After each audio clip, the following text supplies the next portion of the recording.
So we're ready for football. Sincere approaches the ball and boots it into the air and relatively short.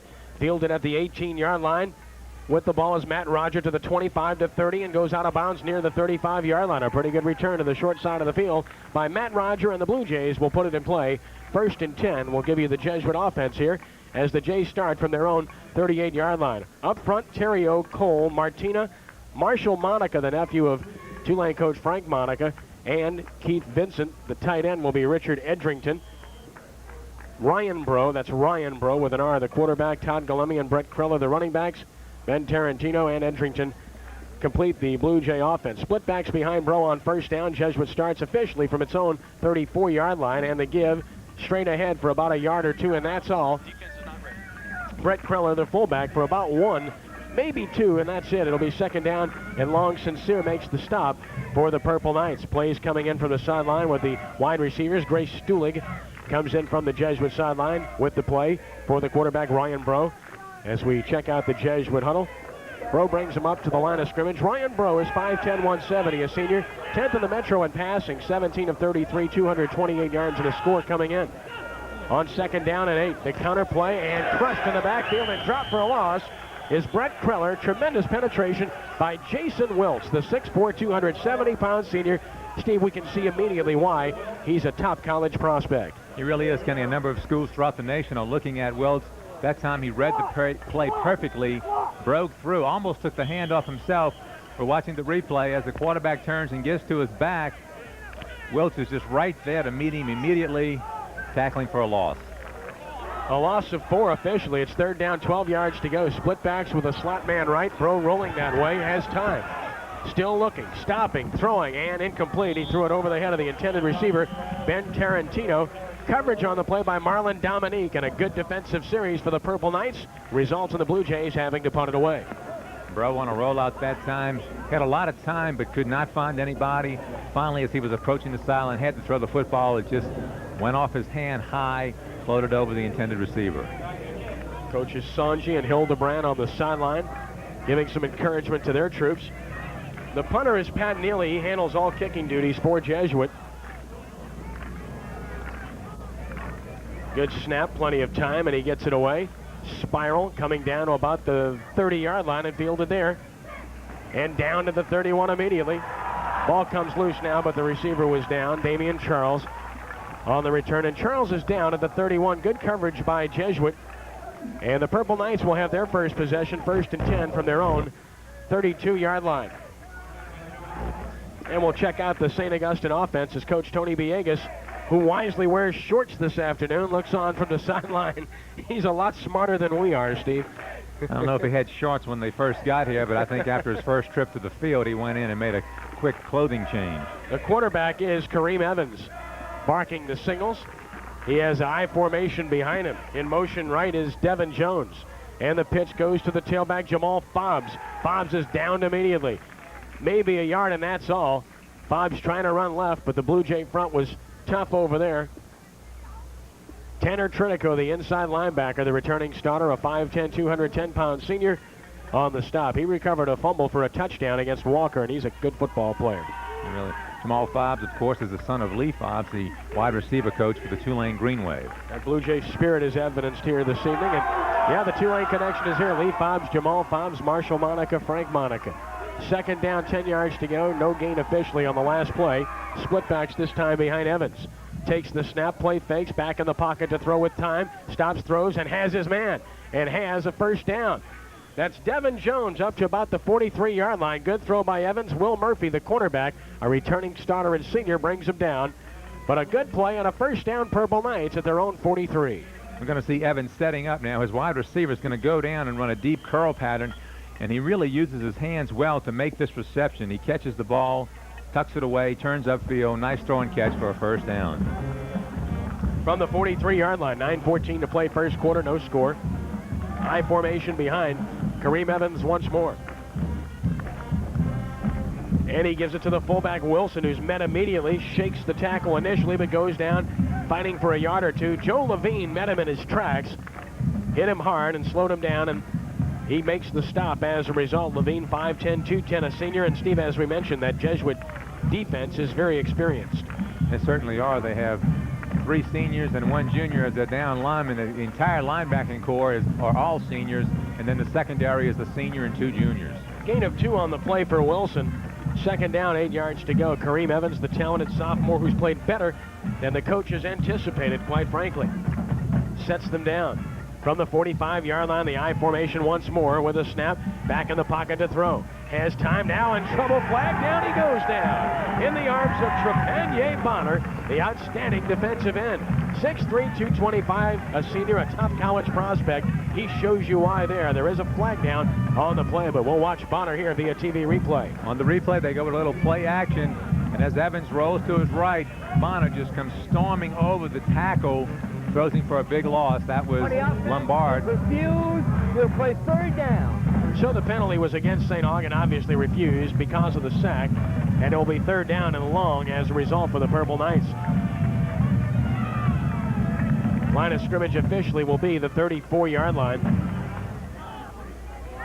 So a loss of 11 officially on that play. It's third down and 19 yards to go. Purple Knights to the line of scrimmage. Wide to the right go Devin and Harry Jones. No relation, by the way. Split backs behind Kareem Evans. Tight end tucked in on the left side as Evans barks signals. And perhaps takes too much time, Steve. He really did, Ken. He took a lot of time coming out of the huddle. Then when he got to the line of scrimmage, it looked like he wanted to audible or was just checking over the defense, but he just let the clock get away from him. So back-to-back penalties against St. Aug. A look at the offensive front for St. Aug. Lombard, DeBose, Lozada their best. A solid player, the center. Howard. And the tackle, the right tackle is Corey Jordan. That's Corey Jordan. Evans back in the pocket to throw. Pressure again. Steps up, throws, and incomplete. Tried to get it to Devin Jones, and pretty good coverage on the play. Applied by Will Murphy, and a pretty good rush applied once more by Trepanier Bonner. Bonner putting a lot of pressure on the quarterback, Evans. Evans saw him coming out of the corner of his eye. Maybe rushed his throw before he wanted to, and that's one of the reasons it went incomplete. Punting situation, Randy Wright will handle those duties. Marcus Scott, Ben Tarantino will be deep to receive for the Blue Jays. Twin receivers. Good snap to Wright, who gets it off. It's a nice spiral, and it's fielded at the 36-yard line. Evading one tackler, but going down at the 38-yard line on the return for Jesuit was Roger Pino, and it will be first down at 10 yards to go for Jesuit from their own 38-yard line. Nice coverage that time on the... And the third member of our broadcast party down on the field is Lance Jacob. Lance? Kenny, these two teams are battling on a field with a heat index well over 100 degrees. But the heat's not only affecting the players, it may affect the officiating crew. Head official Lenny Reese came and talked to me earlier before the game and said they may have to stop the game to get fluids back into the system of the officials because they may be dehydrated. So keep an eye for that. Back up to you, Kenny. Galemi fumbles the football. It's loose on the turf. St. Aug picks it up, but they're going to say the ball was down. And I'll tell you what, we might want to see that again. Galemi off the left side, Steve. The ball came out. Nobody saw it. It was simply laying on the turf. I don't know if our crew got it. Now watch this. See if the ball came out before he went down. Galemi trying to go between guard and tackle, and it appeared that the ball popped out. It just laid there for a long time. The officials, however, said that he was down. So perhaps a break for Jesuit there. Galemi picks up 2 at second down and 8. He dotched the eye with Kreller the up back behind Ryan Bro. Twin receivers to the right side. Now Kreller in motion to the left. Bro with the snap gives to Galemi, running left, has some running room, is trapped and downed at about the 44-yard line. The hole closed pretty quickly as Woodrow Stewart, the senior defensive end, was able to wrap him up and bring him down after a gain of 3. Initially, as the play developed, looks like they had a big opening between the tackle and guard, but as he got to the outside, the hole closed quickly. So it will be third down now. We'll call it 4 yards to go from the 44-yard line officially for Jesuit. Tarantino comes wide to the right side. Matt Roger is wide left. I formation once more behind Ryan Bro, who takes the snap, fakes to Galemi, rolls right, throws in the flat, has his man. That's a first down. Making the catch and diving into St. Augustine territory to the 48-yard line is the tight end, Richard Edrington, the big 6'2", 220-pound senior. Good-looking play, well executed, and a first down for Jesuit. Here we see Bro taking the handoff. He's going to do a little play action. Fakes Galemi, hides the ball well. Now he's rolling out, waiting for his tight end to slip out into the flat. Does a great job of getting open. The ball was high, went up to catch it, lost his balance, but had enough for the first down. At the St. Aug 48-yard line, 1st and 10. I formation again behind Bro. The pitch to Galemi, running to the short side of the field. Not much room, but manages to fight forward for about 2 to the 46, where will be 2nd and 8. Woodrow Stewart, the first man there to drive him out of bounds. And he had help on the play as well from Ronald Toval, number 31. The Jesuit sideline looking on. The plays being sent in by Mark Sanji with the wide receivers, Roger and Stulik. 6:10 and counting, first quarter from Tad Gormley. No score. Ken Trahan along with Steve Barrios and Lance Jacob. Glad to have you with us. Good crowd on hand on a very hot Saturday afternoon. A lot of umbrellas out, but it's not because of the threat of rain. We have a timeout taken, I do believe. No timeout. Brian Bro just came to the sideline briefly to confer with his coaches. Now he returns to the huddle where it's 2nd down and 8 from the 46-yard line officially. Roger goes wide to the left. Tarantino's in the slot left, and again the I formation with Edrington tucked in on the right side. And the play fake by Bro. Rolling left, stopping, throwing, and did he catch it? No, he trapped the football down at the 25-yard line. Ben Tarantino tried to stop sliding to come up with the ball. Could not. Pretty tight coverage on the play for Marlon Dominique, and it will be 3rd down and 8. Kenny, this was the play that they ran one play earlier to pick up the first down. I really believe that Bro was going for his tight end, but again, the ball just floated on him, and Tarantino made a great effort to try to come up with the pass. Good-looking execution. Bro's very good at play faking. He hides the ball very well and play fakes well. 3rd down, 8 yards to go, the St. Aug 46. Bro with the snap. The sprint draw to Galemi, and Galemi breaks one tackle, bounces outside. He's to the 40, the 35, the 30, the 25, the 20, the 15, and down to the 13-yard line goes Todd Galemi. First down, Jesuit, on a 33-yard run by Todd Galemi. And Kenny, you talk about a great individual effort by Todd Galemi. The play was very slow in developing, and he basically did it on his own. We're watching the replay now, and we see it's a little delayed draw. And as Galemi gets the ball and hits the line of scrimmage, he's hit immediately, breaks one tackle, breaks another tackle, cuts to the inside, breaks 2 tackles in the secondary, squares free, and is finally run down from behind. Touchdown saving tackle by Sean Goodwin on 1st down, back to live action. Diving across the 10-yard line for Jesuit was Todd Galemi once more. Galemi picks up 3 officially to the 10. It's 2nd down and 7. The defensive front for St. Aug, a very good one. Woodrow Stewart, Jason Wiltz, Terrence Leslie, Robert Nixon, and Michael Beaudoin up front. The linebackers are Goodwin and Sincere. Goodwin saving a touchdown a moment ago. The secondary with Green, Dominique, Thompson, and Woodside. 2nd and 7, Jesuit from the St. Aug 10 threatening. Bro the play fake. With time, stops, throws, has a man, but overthrows him. Edrington open at about the 2, but the pass was too tall.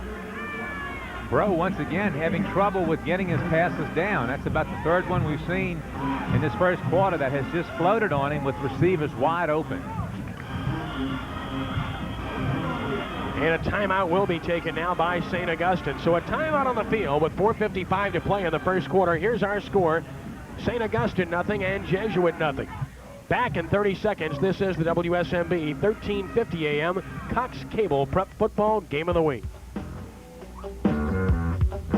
Pontchartrain Center in Kenner, 5 cents goes a long way. The Pontchartrain Center has over 35,000 square feet of exhibit space and 6 spacious meeting rooms, all for just 5 cents a square foot. If you're looking for a place to hold your next convention, meeting, seminar, or banquet, Kenner's Pontchartrain Center is New Orleans' newest meeting alternative.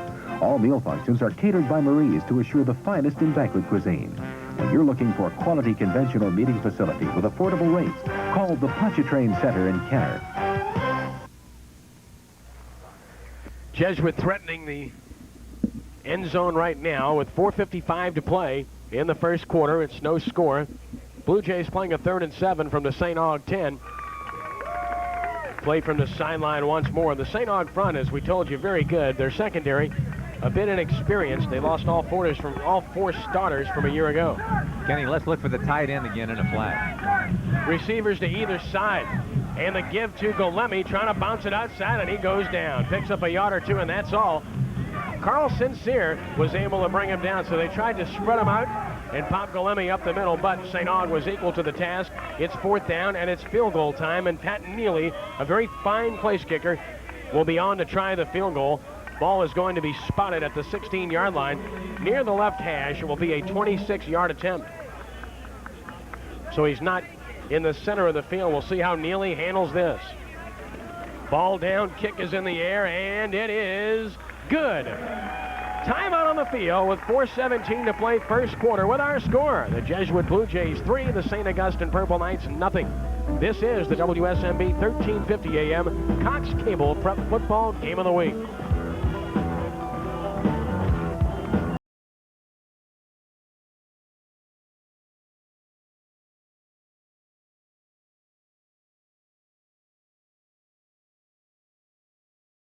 '93s must go, and at the original Bone Ford in New Orleans, we're slashing the prices on all new '93s to make room for the '94s. You can get a new '93 Crown Victoria at $3,500 off, or take the Bronco with $6,800 off, or the exciting Taurus SHO with $6,500 off, and they've got all the extras. Every new car, truck, and van will be drastically reduced, so hurry in for low prices, high trade-ins, and low interest rates. These deals won't last long, so come to the original Bone Ford in New Orleans, your 15-minute confidence dealer.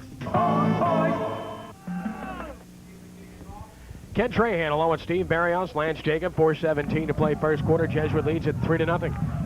The scoring drive by Jesuit. It took 9 plays and went 63 yards. They used 3 minutes and 10 seconds, a 26-yard field goal by Neely. And a short kick fielded by the tight end, Bronson Gettridge, who crosses midfield, loses the football. It's loose, and Jesuit comes up with it.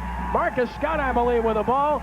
He goes out of bounds, and what a wild play this is. Jesuit gets the football on the fumble after the good return by Gettridge. A Blue Jay player is down and injured. What a strange play that was. It appears that Roger Pino is down on the field. The guy who made the hit, Kenny, I believe, was number 36, John Butts, who jarred the ball loose. And then here we see the return coming up the field, waiting for the tackler to come into view. That's where Pino got hurt there. He got kicked as he was trying to make the stop, and there's the tackle being made, and the ball comes out clearly before the Bronson Gettridge goes down. And it was 36 on the hit for Jesuit, John Butts. Pino is still down, but Jesuit will have the football via the first turnover of the game at their own 47-yard line. The kick, in case you missed it, was a bouncer. Only went about 20 yards. Gettridge fielded it and almost broke it straight up the middle. Gettridge did a good job of fielding the kick that you said that was short and bouncing. Makes a nice return, but just a jarring tackle by Butts stripped the ball from him. And it looks like Pino is being helped up now, and we'll see if he'll be able to walk off on his own power. He's going to need some assistance, and it looks like it could be an ankle. Ankle or the knee. He's being helped off, putting no pressure at all on that right leg. Now we'll get Lance Jacob to check out his problem down on the field. He's unable to put any pressure on it, as you mentioned, and is being assisted off the field. Jesuit will have the football once more from their own 47-yard line. And we mentioned at the top of the show how turnovers would play a big part in this football game. They generally do. High formation behind Ryan Bro. 1st and 10 Blue Jays, the 47. The pitch to Galemi running right. Gets a good block to midfield, cuts it in, 45-40, 35-30, and down to the 29-yard line. First down, Jesuit on the big run by Galemi. Daryl Green making the stop, but that play was extremely well blocked. It certainly was. On the big run earlier, Galemi basically did it on his own. On this play, excellent blocking by the Blue Jay line. Also, good blocking downfield, allowing Galemi to pick up big real estate.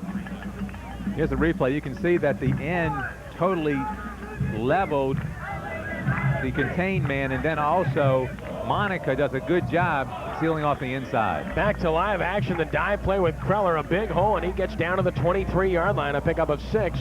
Marlon Dominique on the stop, but Kreller finding the seam. Jesuit able to run the ball early on, and that's a bit of a surprise already. We've seen Galemi with runs of 33 and 24 yards, and now Kreller for 6. It's 2nd and 4. St. Aug has 2 really big interior defensive tackles, and Wilt 6'4", also Nixon at 6'5". Wide to the left goes Tarantino. Wide right is Roger. The I formation again. Now Kreller goes in motion left.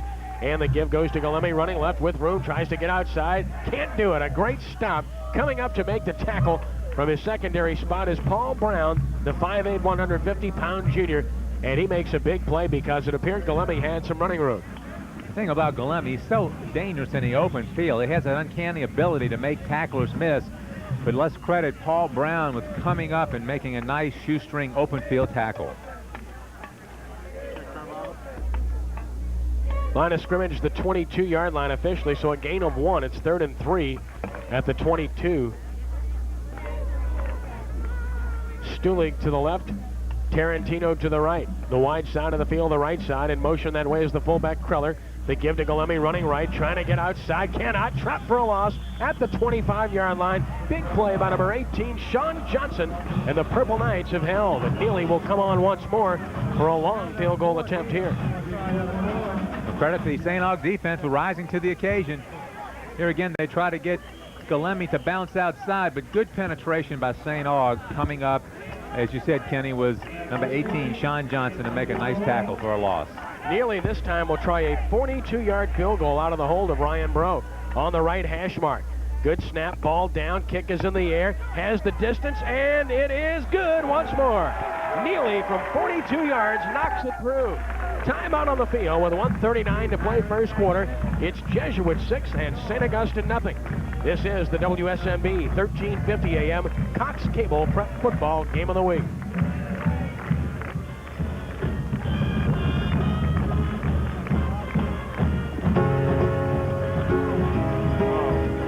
A new force in prep football is back on Channel 26.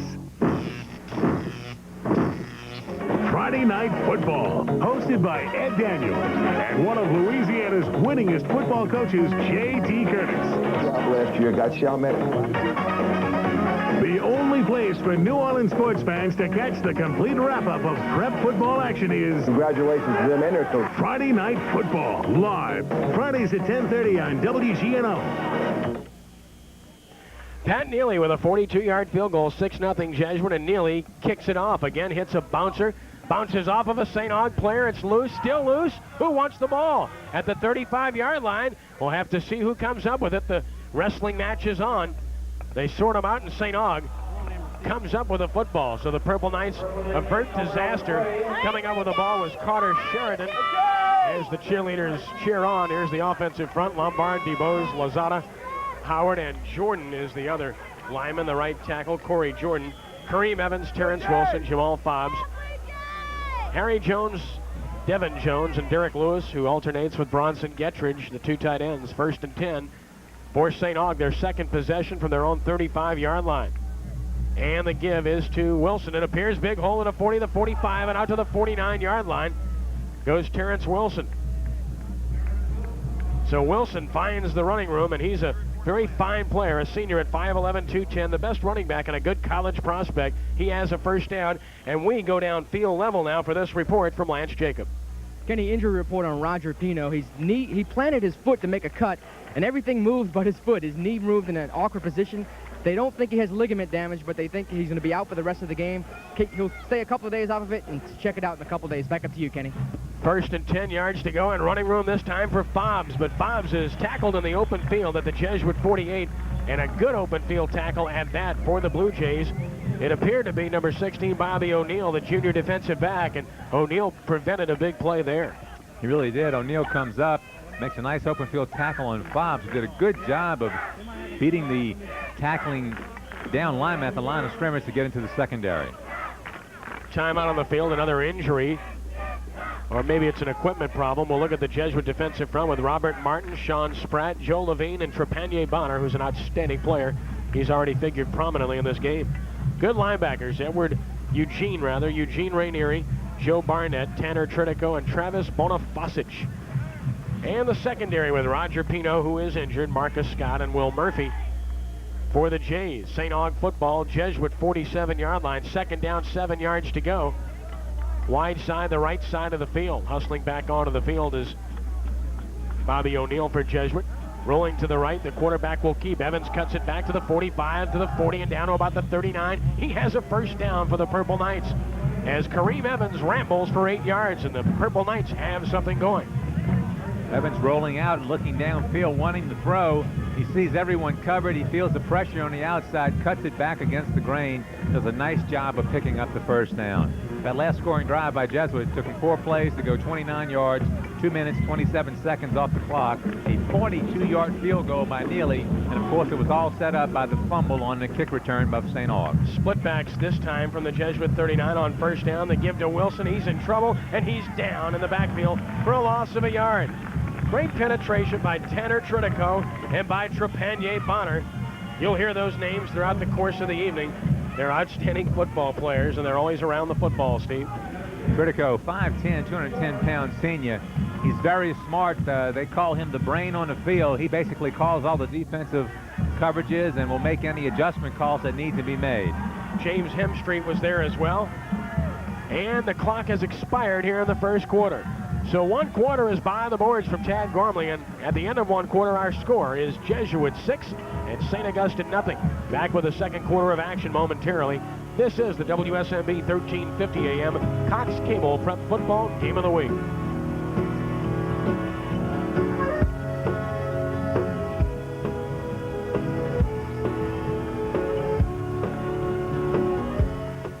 The best ribs in town. And the best prep highlight show in town. Stonebreakers Restaurant and WGNO TV connect on Friday Night Football. Each Friday night, watch the award-winning Friday Night Football at 10:30 on our big screen. If you're hustling back from the game, don't worry about missing a thing. We'll replay the show from 11 to midnight, serving a special Friday Night Football menu.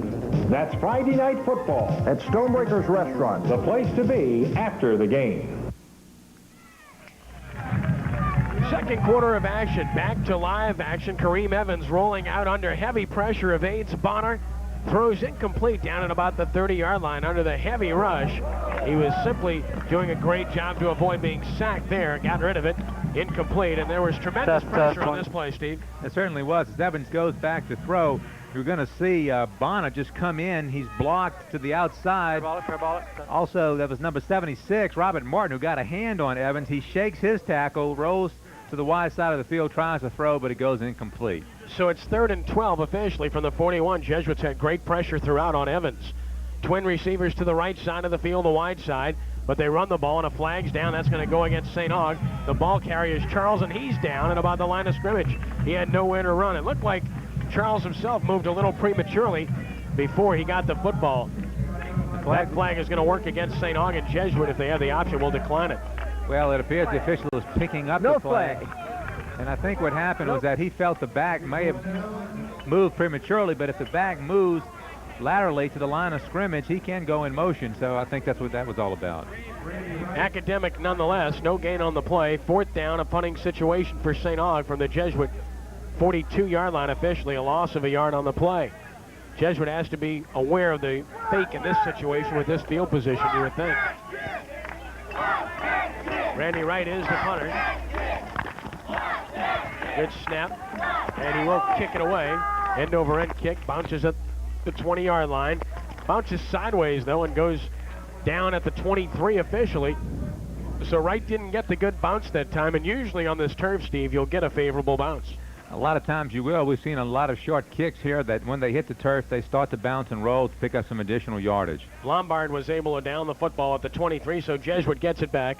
With 11:08 to play in the first half, they lead 6-0 over St. Aug on a hot afternoon. It's over 90 degrees, and on the field, I've got to believe it's well over 100 degrees with that artificial turf. I think so, Kenny, and I believe that the heat is going to start taking the effect on some of these players. From the 23-yard line, single setback, 3 wide receivers set for Jesuit. In motion right is Galemi.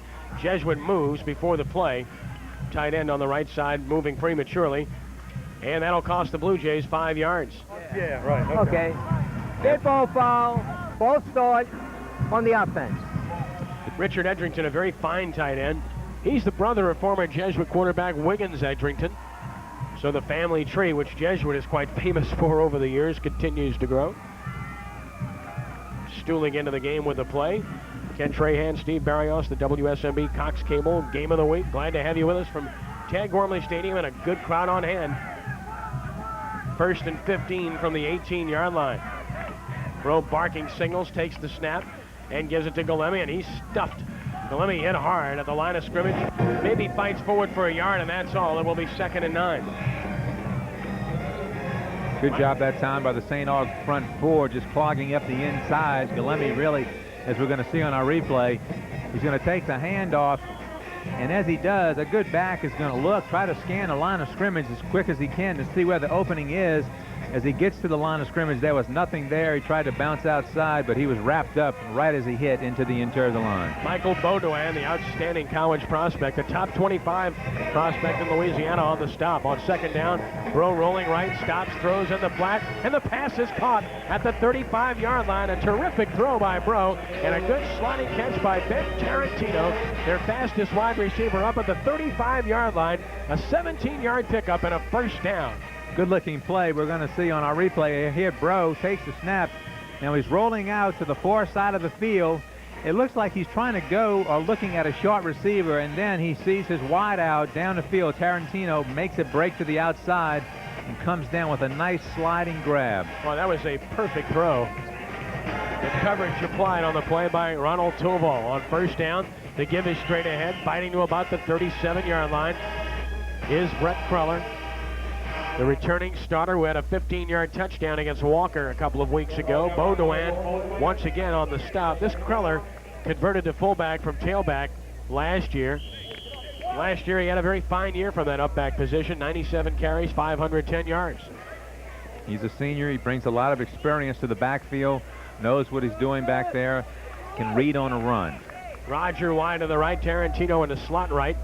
2nd down, 8 yards to go. The pitch to Tarantino coming wide, cuts inside. He gets across the 40 to the 41-yard line, has 4 yards, and is stuck hard by Thurl Green, the cornerback, coming up to force.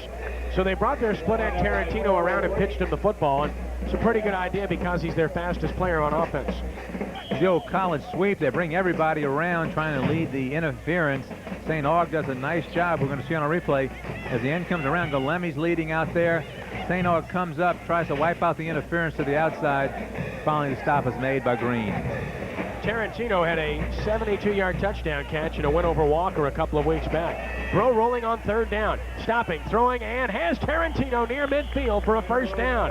A good throw under pressure by Bro, and a fine sliding catch by Tarantino once more, who's showing you that he's a big part of this offense. Tarantino seems to have that sliding grab patented. He does a good job when the ball is low of getting down and getting his body between the ball and the turf. Good job of scooping it up that time. And these last 2 completions that Bro has had to Tarantino, just where you want the ball thrown, low, Steve, in front of the receiver and low. The only guy that can come up with it is the wide receiver.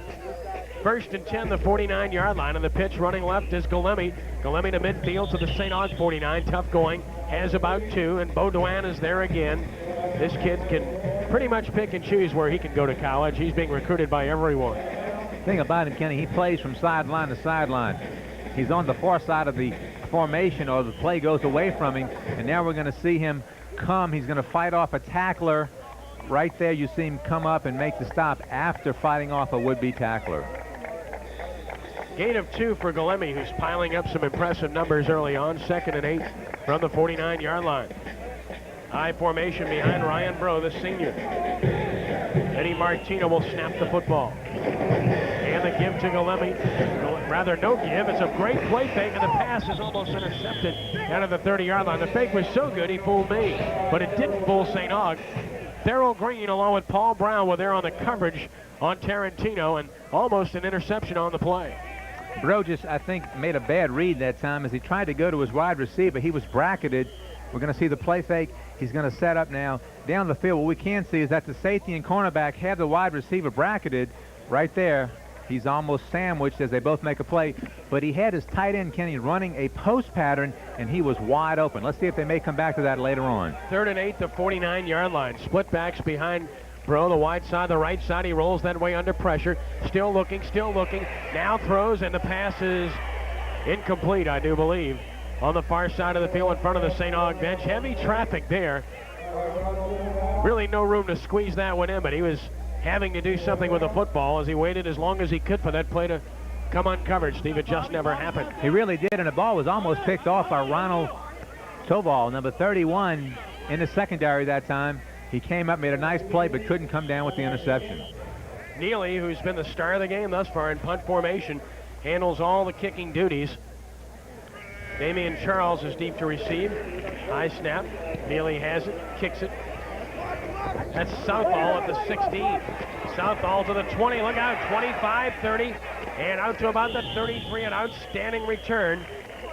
And it'll be a 1st and 10 for St. Aug from the 32-yard line. It appeared the stop was made by number 25, Will Murphy, hustling down, and also Ryan Wall. Bonifasic was there, 1st and 10, the 32-yard line. For the Purple Knights with 7:16 to play in the half. It's 6-0 Jesuit on top. Twin receivers to the left side, the I formation behind. Kareem Evans once more. Damian Charles now splits out to the right side, leaving Wilson as the lone setback. Flag down, St. Aug moved prematurely, going deep as Evans, and Charles can't get there. Coverage by Murphy on the deep post pattern, but what happened on that play was Damian Charles, the intended receiver, moved prematurely. He did. He seemed to be a little confused about his formation alignment, and then right before the snap, he moves. We can't see him. He split out wide to the right, but here we see Evans dropping back and waiting for his receiver, running a deep pattern. That was Charles, who had flanked out from his tailback position. Actually, a very good scheme to split him out to the right after the quarterback was under center and guarantee single Illegal coverage. motion on the offense is refused. We'll play 2nd down. A lot of times when a team does that, when they split that tailback out in the wide receiver slot at the last moment, they hope to get linebacker coverage, man for man, and that's a mismatch that most teams want, a back on a linebacker. Burton Burns, a former great St. Aug player and terrific coach running the offense for the Purple Knights. They give to Wilson with running room, 35-40, fighting his way to the 45. He has a 1st down for the Purple Knights. Terrence Wilson battles for 13 yards before Eugene Rainieri, the outside linebacker, a returning starter, can bring him down. Wilson showing you his ability and why he's going to be playing collegiately for someone next year. Just a great individual effort by Wilson. After he cleared the line of scrimmage, he was hit primarily about 5 yards before the 1st down marker. Literally just drugged 2 or 3 Jesuit defenders with him until he picked up the 1st down. At the 45-yard line, twin receivers to the right side and split backs once more behind Kareem Evans. Barking signals with the snap, gives it straight ahead, and Wilson this time is stuffed in the backfield. He'll lose yardage on the play. Great penetration defensively for Jesuit. Trepanier Bonner was there once more along with Robert Martin. And boy, this Bonner's some football player. Here you see as Wilson hits the line of scrimmage, he is met immediately by Bonner, who just came knifing through, made a good read at the snap of the football to knife through the guard and tackle position to make the stop. Bonner, 6'3", 225, a senior. You've got to think they could probably put a little bit more weight on him as far as his college possibilities. 2nd down and 11 officially, the 43. Evans wants to throw, stops, throws in the flat, and the pass is incomplete. Boy, he tried to squeeze that one, and a flag is down in the backfield. A Jesuit player is down as well. The pass was intended for Fobbs. Holding on St. Aug, the preliminary call. But there were 3 blue shirts around that football, Steve. There certainly were.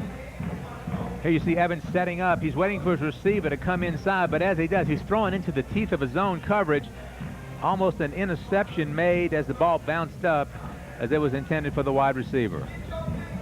See if Jesuit accepts the penalty or not. It would be 3rd down and 11. It would be 3rd and 11 if they refuse it. If they take it, it would be 2nd down and longer. So a decision to be made here. Martin shaken up on the play. One of the reasons we had the delay. Looks like he's fine though, Steve. He's coming off the field under his own power right now.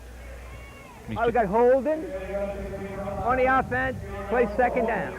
So the Blue Jays will accept the holding penalty against St. Aug, and the penalty will mark the football all the way back to the 26-yard line.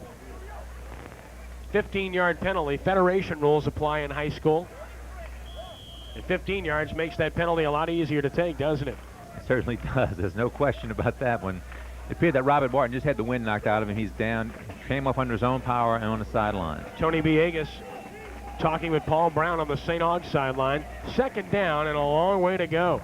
Play faking is Evans. In the pocket, stops and throws incomplete. He one-hopped it to his tight end, Derek Lewis. Jesuit dropping 7 men into coverage on that play. Lewis was really open on that pattern. He went down, ran a deep outside route. He was wide open, and of course Evans feeling the pressure, threw it early, and it went short. Third down now, 27 yards to go. St. Aug from their own 26 with 5:42 to play in the half. 6-0 Blue Jays. All points thus far on field goals by Pat Neely. Line to the right comes Harry Jones. And a single receiver left as well. He comes in motion now. That's Devin Jones to the right side. Evans back in the pocket to throw. Stepping up, looking, stopping, throwing, and it is going to be incomplete. Incomplete around the 41-yard line, and a good job there by Jesuit from number 16, Bobby O'Neill, who defensed that pass intended for big Bronson Getridge, and it will be 4th down in a punting situation. Here we see Evans setting up on our replay. He looks to his left, nobody there. Now he scrambles out of the pocket, goes to his receiver, and you're going to see Jones come up and just make a great play getting his hand on the ball right as it got to the receiver. Excuse me, Bobby O'Neill making a great play. Wright will punt it away. Marcus Scott is deep to receive, standing at his 40. The kick is away in good shape. It's short, bounces around midfield, and goes sideways again, and will be down at the 46. And poor Randy Wright can't get any breaks with the bounces. He just hasn't been able to get any extra yardage off of that artificial turf. 5:22 to play in the half. Jesuit takes over with good field position, leading 6-0 at their own 47-yard line. And thus far, story of this game really has to be the fact that Jesuit's been able to contain St. Augustine's high-powered offense. It certainly is, Kenny. Just credit the Blue Jay defense was doing just that. It seems St. Aug can get 1 or 2 plays for big gainers, but when they need to get a sustained drive going, the Blue Jay defense rises to the occasion and forces them to punt. St. Aug scoring 54 points in their last game. At the 47-yard line, the give to Galemi. Galemi across midfield, pounds his way down to the St. Aug 47-yard line. He has 6 yards on the play. Galemi just sticks it in there, and he runs bigger than he is. He's 5'11", 185, a junior, so he has decent size, but he's tough. He lowers those shoulders, and he kind of reminds you a bit of a running back they had here previously that signed at Tulane, Jason Hurstius. I was going to say he reminds you a lot of Hurstius. Basically, they're pretty much about the same size, and they both had really deceptive speed. They're a lot faster. They're moving a lot faster than it appears. 2nd and 4, the St. Aug 47. Bro play fakes, wants to throw. He's going deep. He has Tarantino, a diving effort, and incomplete down at about the 14-yard line. Tarantino diving for the football. Dominique with pretty tight coverage, and that was close to being a big play for the Jays. It really was. Nice job all the way around by Jesuit. The line gives him good protection. It's a play-action pass. But the thing that Tarantino did is that he turned sideways and looking for the ball a lot sooner than he should have. Had he kept running and then turned at the last second, I think he would have run under the football to make the catch. Bro really put some air under that ball. He got it down there in good shape. Mark Sanji looking on. 3rd down, 4 yards to go. The 47-yard line, the I formation, and twin receivers left. Bro gives it to Galemi, and Galemi is not going to get there. He has a yard, and that's all to the Purple Knight 46. The St. Augustine Purple Knights have held once more. Carl Sincere on the hit, 6 feet 240, a senior. And 4th down for Jesuit and about 3 yards to go in a punting situation. Pat Neely back out on the field. You will see Galemi hitting inside the guard and tackle. Then he tries to bounce to the outside, but as he does, Dominique does a good job coming up, stopping him. This wouldn't be a bad place, Kenny, for a fake punt or an attempt to try to get St. Aug to jump. 4th and 3, the 46. St. Aug is looking for a fake, though. They've got 3 or 4 spies, and Jesuit is shifting now. And now flags, and did they get movement off of that defensive front? They did, and if so, it would be a 1st down for Jesuit. This was by design. Jesuit with the shift, they got some movement, and they may have got encroachment. Let's see. For the defense. I tell you what happened, and we called it to be a good place to try to draw them offside or a fake punt. As they bunched up inside on the punt formation, I think they hollered shift and moved, and when they did, it drew the St. Aug interior offside. That's a huge play and a well-conceived play by Jesuit. It keeps their drive alive, and now they have the ball at the St. Aug 41 with 3:55 and counting here in the first half. That was a huge play. 1st and 10 to 41. Bro is 3 of 9. That's Ryan Bro, R-Y-A-N Ryan. Galemi is stuffed in the backfield for a loss. He's dropped back at the 43-yard line. Great penetration. Dropped for a 2-yard loss by Jason Wiltz, the outstanding defensive tackle. Wiltz, 6'4", 270, a senior, does a good job of just busting through the offensive line, hitting the back right in the backfield as he takes the handoff. 2nd and 12 now from the 43, 3:15 and counting in the first half. Jesuit leading 6-0.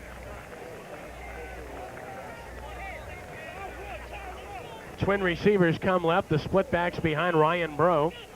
Takes the snap and rolls left under pressure, stops, throws in the flat, complete to Galemi. 40, 35. Galemi is going to be hit, knocked out of bounds near the 31, and he's close to his first down. That's where he needed to get to, the 31-yard line. Good looking play there, and Galemi showing you he can catch the ball as well. Brought down on the play by number 18 for St. Augustine, and that is Sean Johnson. All right, on this replay, Kenny, we're going to see the thing that makes this play go is an excellent block by Brett Kreller. He comes up and levels the linebacker or defensive end coming in, which allows Bro time to find his receiver, Galemi, coming out of the backfield for a first down reception. Great job by Brett Kreller. Toe ball there as well for St. Aug. Just short of a first down, though. It's 3rd down and less than a yard. Ball at the 31. They need about the 30.5 to be precise. Power I formation and movement up front. Who is it against? Baudouin came crashing across for St. Aug, but was he drawn off sides? Foul, encroachment on the defense. Was not, and St. Aug again a critical penalty, giving Jesuit a first down. That's the 2nd encroachment penalty, resulting in a first down, and we can see it. I think Ryan Bro does a good job calling an audible at the line of scrimmage, but also changing up his cadence possibly on that series, especially on that play to get St. Aug to come across. So it's a first down, Jesuit at the St. Aug 26. We're under 2 minutes to play in the half. Jesuit has controlled the ball most of the half. I formation behind Bro, and the give to Kreller, the fullback, across the 25 and down to about the 23. Has 3 yards, and the clock will continue to tick with 1:42 and counting. The Blue Jay cheerleaders warming to the occasion on a warm day. Jason Wiltz on the stop. Play in from the sideline. Clock rolling down to 1:30 and counting now. 2nd down, we'll call it 8. They spotted at the 24-yard line, a gain of 2 for Kreller. Tarantino wide to the right side. Gray Stuhling is wide left. I formation behind Bro. Bro back in the pocket, wants to throw. Setting up a screen. Has Galemi set up nicely in the flat. 30, cuts back to the 25, trying to get outside. Cannot, he's down to the 22. Play looked good initially, but great pursuit by St. Aug, and eventually making the stop was number 18, Sean Johnson. A gain of about 2 on the play, and a timeout taken by Jesuit with 59 seconds to play in the half. We'll keep it right here with a score 6-0 Jesuit. And Steve, that was a good-looking play initially, but again, St. Aug with good speed getting to the football there to spoil the play. You're right, Kenny. The play's set up. Here we see Bro setting up the screen. He's fading back, waiting. Now the line lets the interior rush come through. The linemen drift out. What you're going to see as St. Aug reacts. Number 41, Godwin, comes up to disrupt the play. Great job by Galemi making him miss to pick up a little out of what should have been a loss. To the 22-yard line, where it will be 3rd down and 6. As the fans are enjoying this one. A lot of people in short sleeve shirts and shorts out there. Ryan Bro's numbers improving by the moment, Steve. He's 5 of 11 for 47 yards. So Jesuit throwing the ball quite a bit in this ball game. 11 attempts already in the first half as they try to keep St. Aug honest, and they really have to do that. One of the things the St. Aug defense was a little leery of was the amount of motion and shifting that Jesuit may do, because they do have a pretty young secondary and linebacking core. And we head down field level now for this report from our Lance Jacob. Thanks a lot, Kenny. On some of the big plays in earlier drives, Jesuit has gone to a misdirection or a play-action pass. Look for something like that here on 36. Also, keep an ear out for the inflection of the cadence by Ryan Bro. He's made St. Aug jump off sides a couple of times by changing up his cadence. A couple of things to look forward to. Up to you, Kenny. All right, thanks very much. St. Aug incidentally leads this series 16-10. Bro rolling right, stops, throwing deep in the flat, overthrown, intended for Tarantino, and very tight coverage on the play for St. Aug. Applied by number 31, Ronald Toval, and it will be 4th down, and we'll see Pat Neely once more. Again, Bro just a little high with his throw. Tarantino only 5'10", 175, tried to get up as high as he could, but the ball just went right over his outstretched fingertips. Well, good coverage on the play nonetheless. This will be a 39-yard attempt. Bro will hold. Neely to try it from near the right hash. Ball down, kick in the air, and this one is perfect once more. Timeout on the field. 47 seconds to play first half with our score.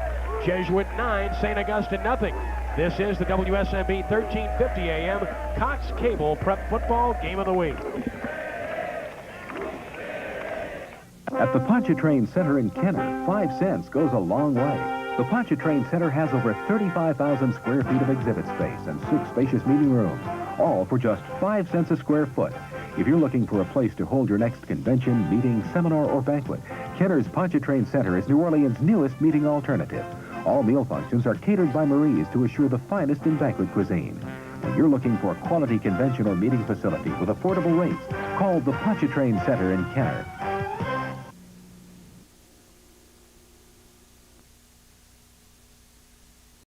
9-0 now. Jesuit on top. Pat Neely, I should say 9 and St. Aug nothing. He's been the story of this game thus far, Steve. He certainly has. 3 field goals. His last, a 32-yarder after Jesuit had an 8-play drive that took up 4 minutes, 35 seconds. 39-yard field goal. 39 yards, correct. And Neely will kick it off. He's kicked a couple on the ground most recently. This time he's going to hit it deeper. And it will be fielded way back at the 2-yard line and fumbled there by Charles. Can't recover it. Finally falls on it about the 7 and averts disaster with 41 seconds to play in the half. St. Aug having a little problem with their kick return team. They had a nice return earlier on a kickoff, was lost on a fumble. The next one was almost recovered as it ricocheted off of a couple of St. Aug return men, and now that one is almost lost as well by Charles. Joe Barnett was down to cover the ball and the receiver Charles, and St. Aug now will probably keep it close to the vest, deep in the soup at their own 7-yard line, where they play at 1st and 10 with 41 seconds to play in the half. The I formation behind the quarterback Kareem Evans. And the give is to Fowles, and he fumbles the football. It's loose, still loose. Scramble for the ball. Jesuit has it.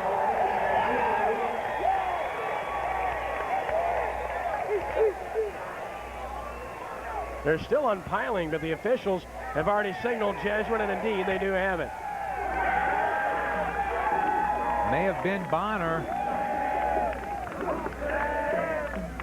Well, that Bonner's an excitable player, isn't he? He is always patting his teammates on the back, getting them fired up. Robert Martin was there for Jesuit also. Might have been Martin. It was either Martin or Bonner that comes up with it. Here's the fumble. Here's the replay. Fobbs takes it. He's trying to follow his fullback, and it looks like he never really gets the handoff. The ball basically comes out. Now we see it being knocked around. He was hit initially by Martin. Big scramble for the football. Jesuit finally comes up with it. Second turnover for the Purple Knights, and a chance for Jesuit now with 33 seconds to play in the half from the St. Aug 7 officially. Galemi in motion left, breaks the power I. Rolling that way is Bro, stops, throws for the end zone, and just incomplete off the outstretched right arm of Richard Edrington. Pretty tight coverage on the play for St. Augustine, and that's what made it tough, and a good job on the coverage by the linebacker, 59, Albert Stewart. Here we see Bro rolling out. His tight end is running a drag pattern, but again, Kenny, I think the pass is a little high. Really good coverage by St. Aug. Had the pass been just a little lower, the tight end may have had an opportunity to get both hands on it. Jesuit had 3 receivers in that short area of the field as they flooded the left side. 26 seconds to play. Second down, goal to go, the 7, the power I formation. In motion to the right side is Gibbons, and a give to Galemi, and Galemi breaks 1 tackle, but can't break the second, and he goes out of bounds, stopping the clock at about the 5-yard line, a gain of 2. Jesuit doesn't need to call timeout, but they do. He was driven out of bounds on the play, Steve, and that stopped the clock, so a bit perplexing there. Good play by Galemi to get to the sideline after he was really bottled up. Here we're going to see the quarterback take the snap. He comes out, gives to Galemi. Now Galemi wants to bounce right between the guard and tackle. There's immediate penetration by St. Aug, so now he goes for the outside. He's hit, breaks 1 tackle. But watch how he does a good job of keeping his footing and stringing it out to get out of bounds as he's hit by Sean Godwin. As Sean Goodwin on the stop, and the timeout on the field with 18 seconds to play, and the Jesuit staff, Jay Roth in the picture there, the Jesuit assistant, former fine quarterback at Rummel High School, and his father was a terrific coach. He's in attendance here this afternoon. Saw him earlier, Easton Roth. Great high school coach for years, most notably at Rummel. There's our scissors. Our great camera shot we give you there. The Cox Cable WSMB Prep Football Game of the Week. Brought to you in part by Kenner on the Move, Bone Ford in New Orleans, your 15-minute confidence dealership, and Cox Cable, star quality guaranteed. Not a bad call for a timeout in that situation to come back. This is a critical play, but they still have a timeout left, Kenny, no matter what happens. If the clock isn't stopped, to call timeout and get their field goal unit on the field. Power I formation, 3rd and goal for Jesuit. The play fake by Bro, rolling. Oh, he had a man, didn't see him, now looks the other way and throws, and incomplete. He had Edrington wide open on the left side, but never saw him. Then threw back to the right side for Galemi, who was well covered by Goodwin, and a missed opportunity for Jesuit, and Neely has to come on again. And Galemi has been a force in this game. He really has. 80 yards on 14 carries. And as you said, a real big missed opportunity by Ryan Bro. He takes the snap, he does a play-action fake, and as he rolls this way to his right, or rather to his left, his tight end has slipped out into the flat. Obviously the play being designed to go back as a misdirection, and now we have the field goal attempt. Severe angle right. This will be a 24-yard attempt. The ball down, the kick in the air, and once again, Neely has smacked it through. What an afternoon he is having. Timeout on the field. 6 seconds to play in the first half. It's now Jesuit 12 and St. Augustine nothing. Back in 30 seconds. This is the WSMB 1350 AM Cox Cable Prep Football Game of the Week. At the Pontchartrain Center in Kenner, 5 cents goes a long way. The Pontchartrain Center has over 35,000 square feet of exhibit space and 6 spacious meeting rooms, all for just 5 cents a square foot. If you're looking for a place to hold your next convention, meeting, seminar, or banquet, Kenner's Pontchartrain Center is New Orleans' newest meeting alternative. All meal functions are catered by Marie's to assure the finest in banquet cuisine. When you're looking for a quality convention or meeting facility with affordable rates, call the Pontchartrain Center in Kenner. It's the Pat Neely Show at Tad Gormley Stadium. 6 seconds to play in the half. He's kicked his 4th field goal of the game, and Jesuit leads 12-0. And he'll kick off here and probably hit this one on the ground. This could be the last play of the half. Neely approaches it and hits a squib kick. Bounces over the head of one receiver, into the hands of another at the 16, to the 20, to 25, bobs to the 30 and down at the 31. As the first half comes to a close at Tad Gormley Stadium. And at the end of one half of play, here's our score. The Jesuit Blue Jays 12 and the St. Augustine Purple Knights nothing. We'll take time out here. We'll be back with our halftime show and more. Stay with us from Tad Gormley Stadium. This is the WSMB 1350 AM Cox Cable Prep Football Game of the Week. Prep Football on Cox Cable is brought to you by Kenner on the Move, Bone Ford in New Orleans, your 15-minute confidence dealership, and Cox Cable, star quality guaranteed. At the Pontchartrain Center in Kenner, 5 cents goes a long way. The Pontchartrain Center has over 35,000 square feet of exhibit space and 6 spacious meeting rooms, all for just 5 cents a square foot. If you're looking for a place to hold your next convention, meeting, seminar, or banquet, Kenner's Pontchartrain Center is New Orleans' newest meeting alternative. All meal functions are catered by Marie's to assure the finest in banquet cuisine. When you're looking for a quality convention or meeting facility with affordable rates, call the Pontchartrain Center in Kenner. The 94s are coming and the 93s must go. And at the original Bone Ford in New Orleans, we're slashing the prices on all new 93s to make room for the 94s. You can get a new 93 Crown Victoria at $3,500 off. Or take the Bronco with $6,800 off. Or the exciting Taurus SHO with $6,500 off. And they've got all the extras. Every new car, truck, and van will be drastically reduced, so hurry in for low prices, high trade-ins, and low interest rates. These deals won't last long, so come to the original Bone Ford in New Orleans, your 15-minute confidence dealer. This fall, the new force in prep football is back on Channel 26. Friday Night Football, hosted by Ed Daniels and one of Louisiana's winningest football coaches, J.T. Curtis. Job last year, got Chalmette. The only place for New Orleans sports fans to catch the complete wrap-up of prep football action is... Congratulations to them and their coach. Friday Night Football, live, Fridays at 10:30 on WGNO. Second half ready to begin. Ken Trahan, Steve Barrios, Lance Jacob with you. Jesuit will kick off. Pat Neely, the hero thus far, will handle the kickoff duties, and deep to receive in the middle will be Jamal Fobbs for St. Aug. Let's see if Neely kicks it deep or hits it on the ground again. He approaches it and hits it on the ground once more. Bounces high and is fielded at the 15 on the dead run, but first there's a flag down and the play is blown dead. Flag down, apparently Jesuit offsides, will result in Neely having to kick over again. Dead ball foul, encroachment. And it is dead ball and encroachment against Jesuit, as they were a little bit premature, and they'll have to move it back 5 yards and kick once more as a result. So, Steve, we've seen the strategy of kicking the ball on the ground by Jesuit quite a bit thus far in this game. Obviously, they fear those deep men for the Purple Knights. They really do, Kenny, and the ground kicks that we saw early in the first half seemed to work pretty well. One led to a fumble. There was another kick that was fumbled but recovered by St. Aug.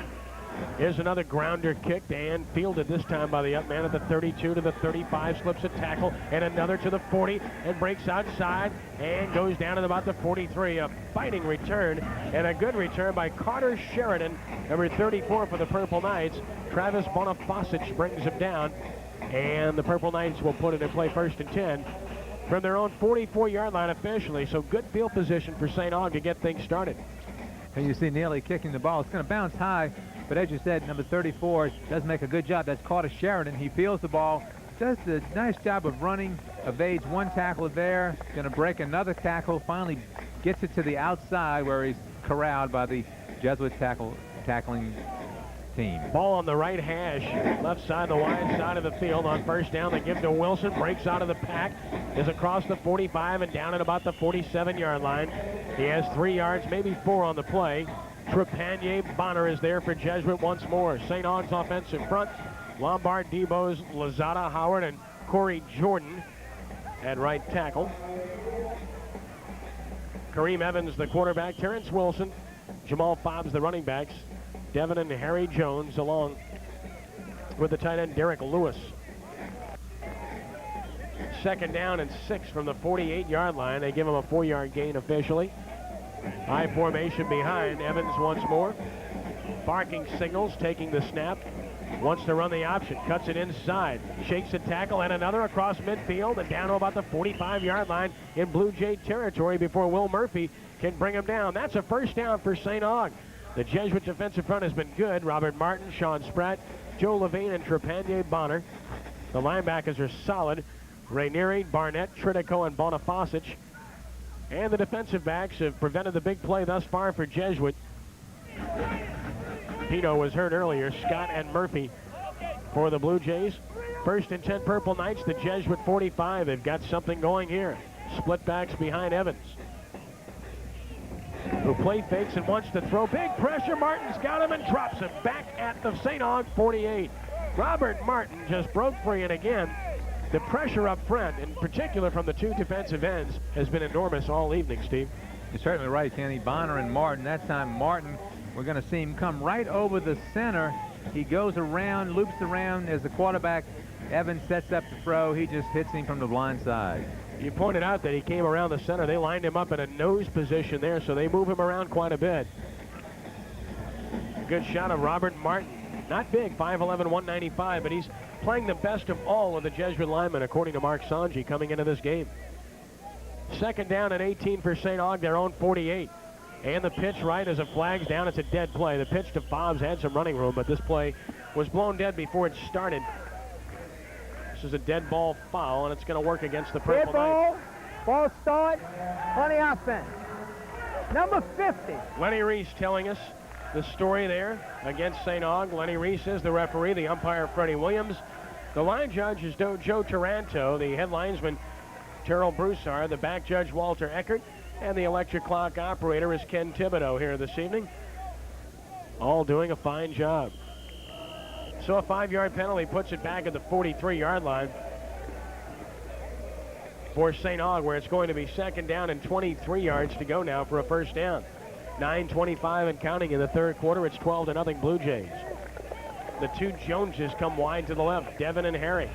Split backs behind Evans once more. Kareem takes the snap. He wants to throw.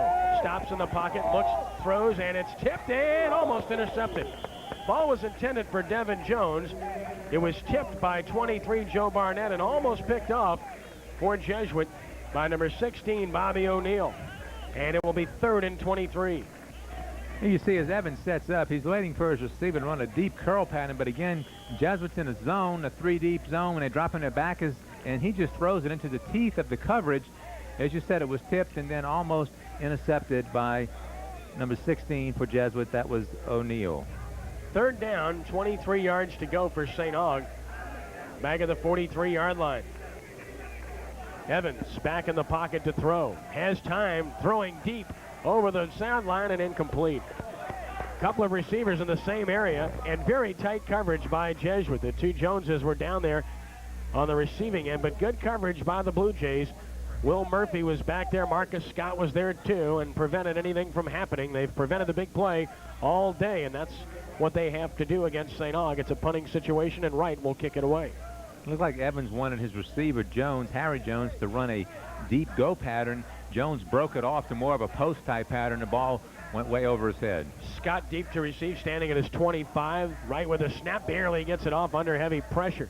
Scott watches it bounce. It gets a huge St. Aug bounce inside the 10, and it's going to be down around the 5-yard line. Great kick by Wright. He gets the good bounce this time around.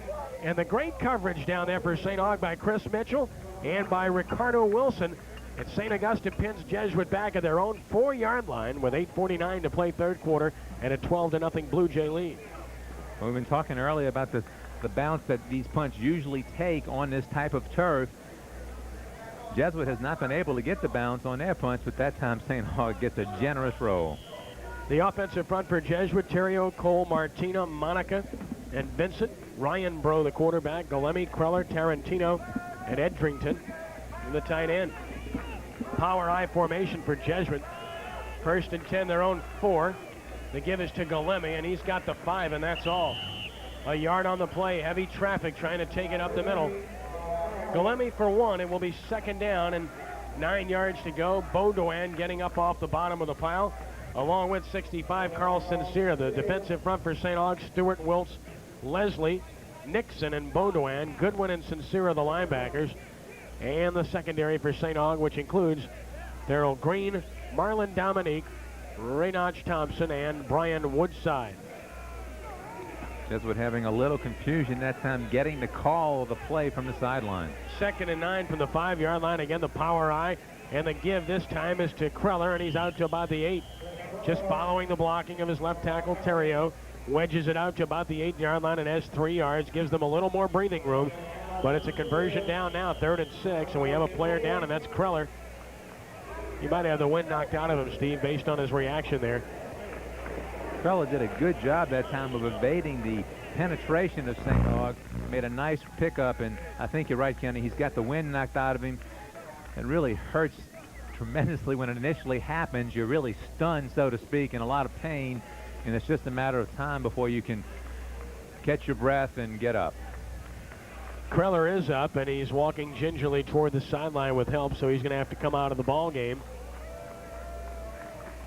In the ball game for Jesuit is 32, Vince Moranti, a junior.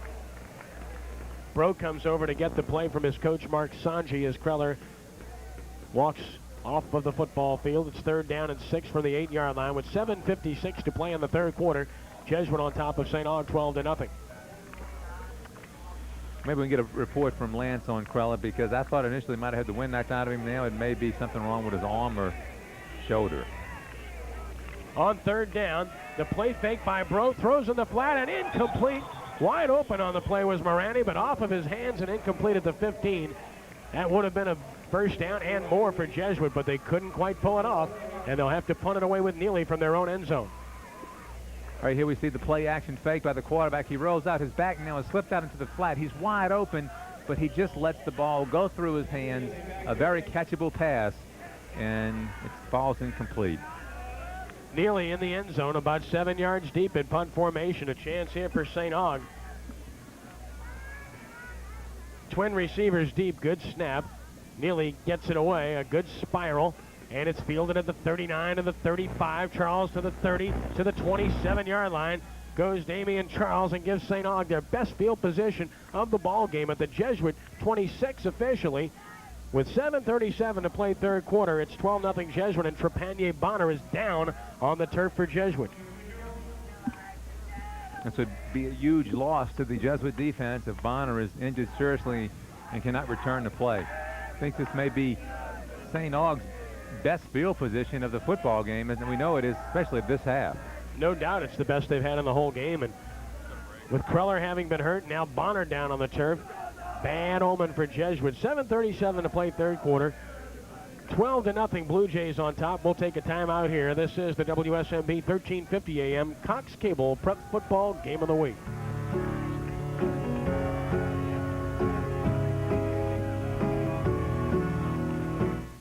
At the Pontchartrain Center in Kenner, 5 cents goes a long way. The Pontchartrain Center has over 35,000 square feet of exhibit space and 6 spacious meeting rooms, all for just 5 cents a square foot. If you're looking for a place to hold your next convention, meeting, seminar, or banquet, Kenner's Pontchartrain Center is New Orleans' newest meeting alternative.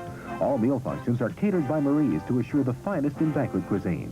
When you're looking for a quality convention or meeting facility with affordable rates, call the Pontchartrain Center in Kenner. First and 10 St. Aug at the Jesuit 27-yard line. Evans play fakes in the pocket, wants to throw, heavy pressure, hit by Martin, and down he goes. At the 32-yard line, Robert Martin once again is there. He is stepping up and playing a terrific football game. He really is, Kenny. He comes in from his right defensive end slot to collar Evans from behind. Maybe he feels he has to pick up the slack now that Bonner is out of the football game. Yeah, we should tell the folks, unfortunately, Bonner was carried off the field, and he's being tended to on the bench right now. Lance Jacobs on the spot. He'll have a report for us shortly on both Bonner and Kreller. Loss of 5 on the play, 2nd and 15, St. Aug at the Jesuit 32. Evans with a snap and the give to the tailback with room to 30, and he's going to be brought down on a driving tackle by Tanner Tritico at about the 28-yard line. That play looked good, but then Tritico really blew him up, so to speak, Steve. He drove those shoulder pads into the ball carrier and drove him straight back. Well, the thing that Tritico does is that he watches the play, he reads the play. Here you see Evans come back, gives it to his back. Now, as he goes to the sideline, Tritico is going to mirror him, come up, and just run him laterally, keeping leverage and forcing him to the ground. We won't be seeing Trepanier Bonner anytime soon, and we won't be seeing Brett Kreller soon. It doesn't appear. We see him on the screen being tended to. His pads are off. 3rd down and 12 yards to go from the 28-yard line. Big play for St. Aug. They give it to the tailback. Bob's trying to get outside. Cannot. He's down to about the 23-yard line. Tanner Tritico, another short tackle after a gain of about 5. It's 4th down, and we'll see if St. Aug elects to go for it, and they very well might. But first, we're going to have a timeout. The Purple Knights call timeout to think about it as Trepanier Bonner looks on concerned. A timeout on the field. 5:56 to play third quarter. It's Jesuit 12 and St. Aug nothing. This is the WSMB 1350 AM Cox Cable Prep Football Game of the Week. The 94s are coming, and the 93s must go. And at the original Bone Ford in New Orleans, we're slashing the prices on all new 93s to make room for the 94s. You can get a new 93 Crown Victoria at $3,500 off, or take the Bronco with $6,800 off, or the exciting Taurus SHO with $6,500 off. And they've got all the extras. Every new car, truck, and van will be drastically reduced, so hurry in for low prices, high trade-ins, and low interest rates. These deals won't last long, so come to the original Bone Ford in New Orleans, your 15-minute confidence dealer. Mark Sanji, the Jesuit coach, looking on, concerned as well he should be. His team leads this football game 12-0, but 2 of his best players, Trepanier Bonner on defense, Brett Kreller on offense, are hurt and out of the game. And for a report on their injuries, we head down field level now for Lance Jacob. Lance? Kenny, first the injury report on Brett Keller. He has a jammed left shoulder. Now, the more serious injury may be Trepanier Bonner. His left ankle, he's under severe pain. It's on the outside of the ankle. They're not sure if it's ligament damage or a break yet. They'll have to wait and see what that is, but he's in severe pain. Back up to you, Kenny. Maybe the turf coming into play, Steve, when you hear about that kind of injury. 4th down here and 6 yards to go, and St. Aug goes for it from the Jesuit 23. Evans under center, the power I formation. And movement, the offensive front for St. Aug moves That's a big penalty against the Purple Knights. Instead of 4th and 6, now it will be 4th and 11. Well, the Purple Knights have hurt themselves here this afternoon quite a bit. Dead ball. They certainly have, Kenny. Not only Ball start, gets the offense, play 4th down over. Not only the penalties have really hurt him, especially this was a critical 4th down situation. Now it's going to be that much more difficult, but also the turnovers. So now it's 4th and 11 from the 28-yard line for St. Aug. And they line up again in the power I, so perhaps the same play, and they've got 2 tight ends in the game. Everybody's tight in this formation. Evans under center takes the snap, and he's back in the pocket to throw. Stopping, looking, throwing deep toward the end zone, and it's caught for a touchdown. A flag down, but that's going to be pass interference against Jesuit, and the touchdown will stand, and it's 12-6 as Derek Lewis, it appears, pulls it down, the big tight end. And a big play for the Purple Knights, gets them on the board. 27 yards from Evans to Lewis, and it's 12-6 with the extra point coming up. Gutsy call by the Purple Knights. Evans is going to set up, and basically he's looking for his receiver going downfield all the way. Now, Kenny, what we have is we have a mismatch. We have a 6'4" Lewis on a 5'10" Will Murphy, who was covering. Jesuit guilty of pass interference, but it's declined. Extra point attempt coming up from Randy Wright. The great end zone shot provided for you. The ball down. The kick is perfect. Time out on the field. 5:48 to play in the third quarter with our score. Jesuit 12, St. Augustine 7. This is the WSMB 1350 AM.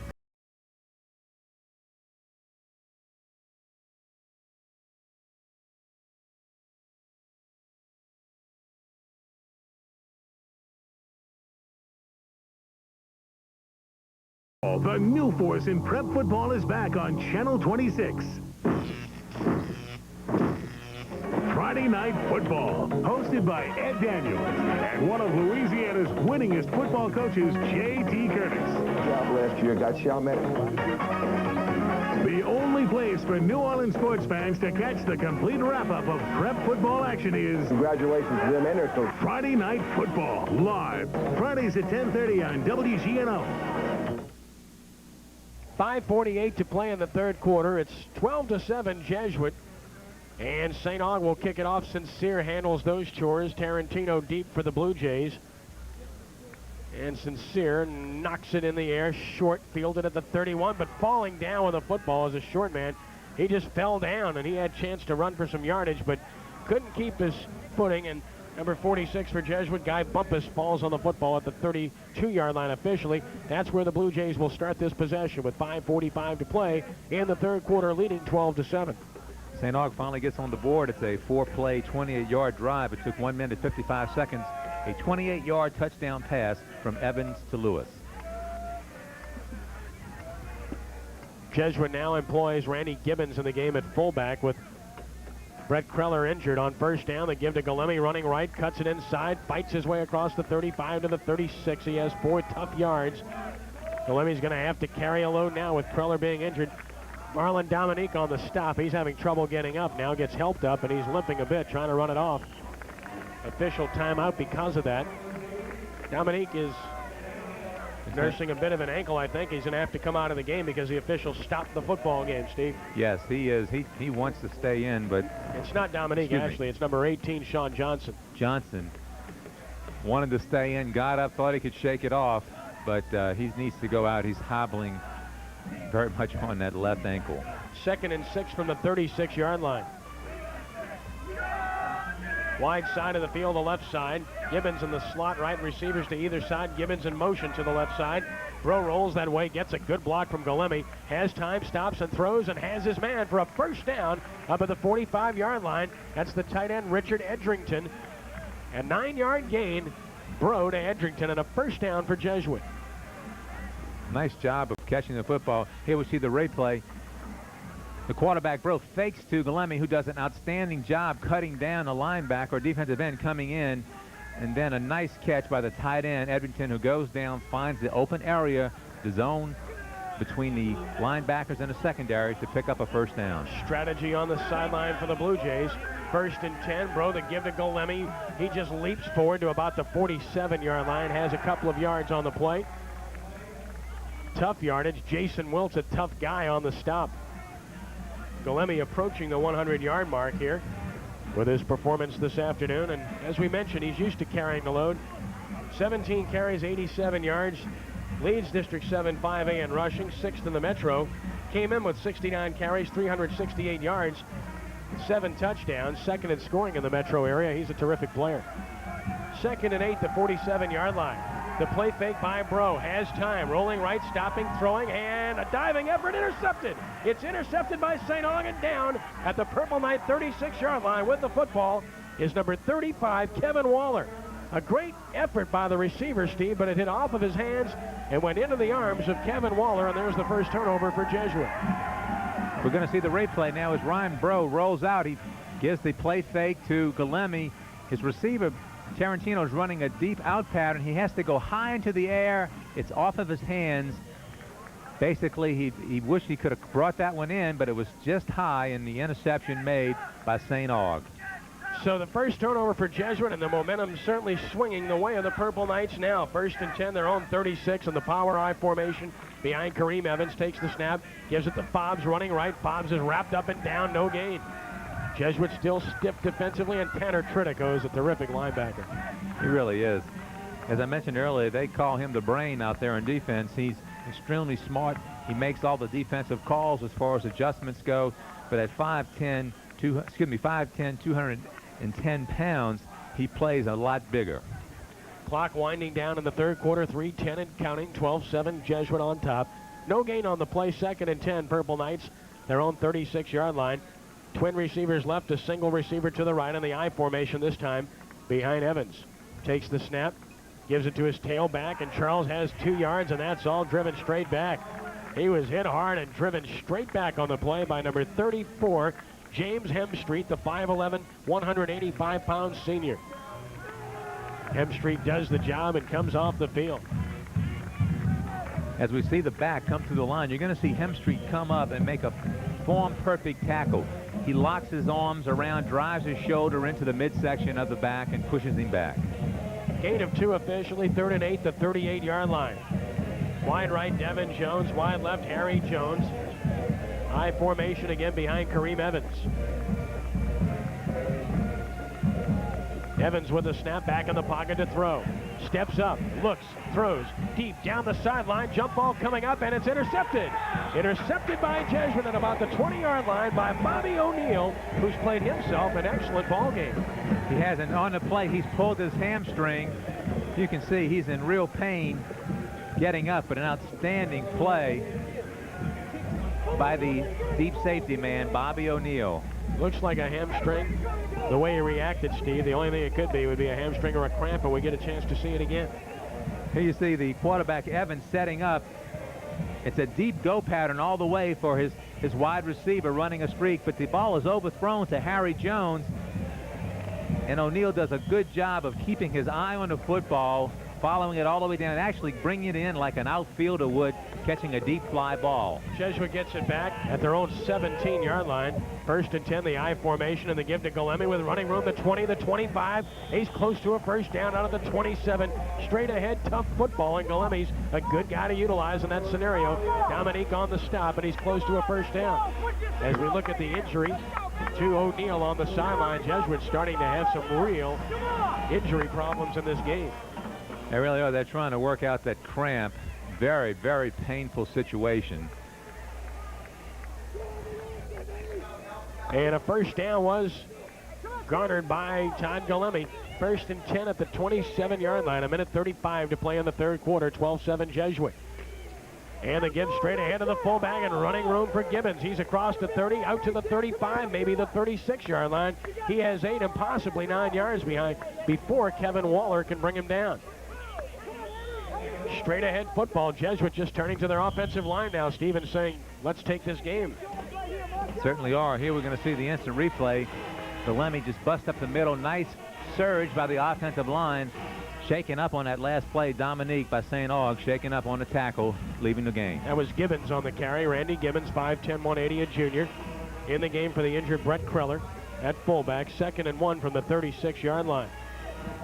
Twin receivers left. The I formation again behind Ryan Bro with the snap. Gives it to Galemi. A fumble on the play, and St. Aug has it. The big play made for St. Aug by number 3, Paul Brown. He came in and stripped the ball from Galemi right when the handoff was being made, and then he fell on the football as well. What a big play by Brown, and a big play for St. Aug. Brown comes in virtually untouched. He's playing the defensive end position on the right side of the defensive line. He just comes in, he reads the play beautifully, but no one puts a glove on him, and he actually disrupts the exchange between the quarterback and back, strips the football, and another big break for St. Aug. At the Jesuit 31-yard line, a power I formation for the Purple Knights, a chance for them to take the lead in this game. And the pitch goes to Fobbs running left, and Fobbs is across the 30. He's down to the 28. He has 3 and maybe 4 yards before he's hit on the play by Tanner Tridico and by Travis Bonifacich. It will be second down and about 7 yards to go. Not exactly the greatest pitch back in the world by Evans. He tossed it back and just kind of left it hanging. Fobbs actually ran under the ball to make the reception somewhat as a handoff. Mark Sanji lecturing his offensive line. They had gotten something going before that big turnover on that last drive. Second down and 7, the 28-yard line. This will probably be the final play of the third quarter. Evans with a couple of receivers right, goes back in the pocket to throw, stops, and he threw it away. A broken pattern on the play as Jones stopped at about the 20, and the pass was thrown in the end zone, so a miscommunication between Harry Jones and Kareem Evans, and the pass is incomplete. Obviously, Evans thinking Jones is going to run a hook and go or some type of deep pattern. Jones went down about 10 to 12 yards, hooked up. The ball was thrown deep. No one there. Well, the Jesuit sideline littered with injuries. Roger Pino, their starting cornerback, is on crutches on the sideline. Trepanier Bonner on the bench, out of uniform now. Brett Kreller out of uniform. Bobby O'Neill limping around. Jesuit with all kinds of injuries and some new faces in the game, including Heath Creta in a defensive back. 3rd and 7, the 28. They give it to Fobbs running right. Fobbs trying to bounce outside. Cannot. He's trapped and down at the line of scrimmage. The Jesuit defense is equal to the task again. Marcus Scott coming up to force. Joe Levine was there as well. Fobbs appeared to have some running room trying to break outside, but Jesuit totally shut him down. And that's the end of the third quarter. As we watch the replay, we'll tell you that after 3 quarters of play, our score is Jesuit 12 and St. Augustine 7. Back with a 4th and final quarter of action from Tad Gormley in just a moment. This is the WSMB 1350 AM Cox Cable Prep Football Game of the Week. I'm Steve Stonebreaker, and I know the difference between tough and tender. Now, those guys on the football field, they're tough, but my Stonebreaker's ribs, now they're tender. Baby back, smoky beef, St. Louis Select, or Prime. Juicy and delicious. My food's got to be great because these guys are tough. We cook them slow, slow, slow at Stonebreakers. Our food is as good as our name. Stonebreakers! 2700 Edenborn behind Schwegman's off Vents. Fourth quarter begins. 4th and 7, St. Aug, the Jesuit 28. They're going for it. Evans back in the pocket. Heavy rush. Steps up and goes down. Sacked back at the 35-yard line by Tanner Tridico on the blitz. And the Jesuit defense hangs tough. It's an outstanding effort by Tridico. Jesuit comes in with the full-out blitz. Tridico comes through basically almost untouched as Evans steps up to try to avoid the rush. Tridico collars him around the ankles and brings him down. So Tridico is having a huge game and stepping up. Playing big when needed here. Jesuit takes over 1st and 10 at its own 35-yard line. Their field position better this time. Columbia single setback, and he gets the handoff running left. He gets a block. He's at the 40 and sticks it hard to about the 44-yard line. Boy, he's a tough player, isn't he? It really is, Kenny, and it's really a good-looking play. As Galemi gets the ball, everyone is slanting or angling to the left, and what Galemi does as he hits the line of scrimmage, he cuts back against the grain, and once the defensive line is over pursued, he's basically running behind them to make a nice pickup. That should put Galemi over 100 yards for the ball game as he picks up 8 on the play, and there it is right there, Steve. 19 rushes for 105 yards. 2nd and 2, the 43-yard line. He gets it again. He gets an apparent first down across the 45 to about the 46-yard line. First down, Jesuit. The offensive line pounding, and Galemi sticking it in there. Really a credit to Galemi as far as his ability to sustain the hits and the number of carries he has on this type of day. 100 plus down there on the field.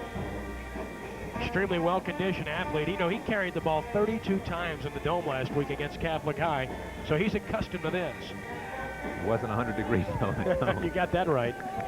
First and 10, the 46-yard line. The I formation behind Ryan Bro, and they give to the fullback Gibbons, who falls forward across midfield and down to the St. Aug 49. He has 5 yards.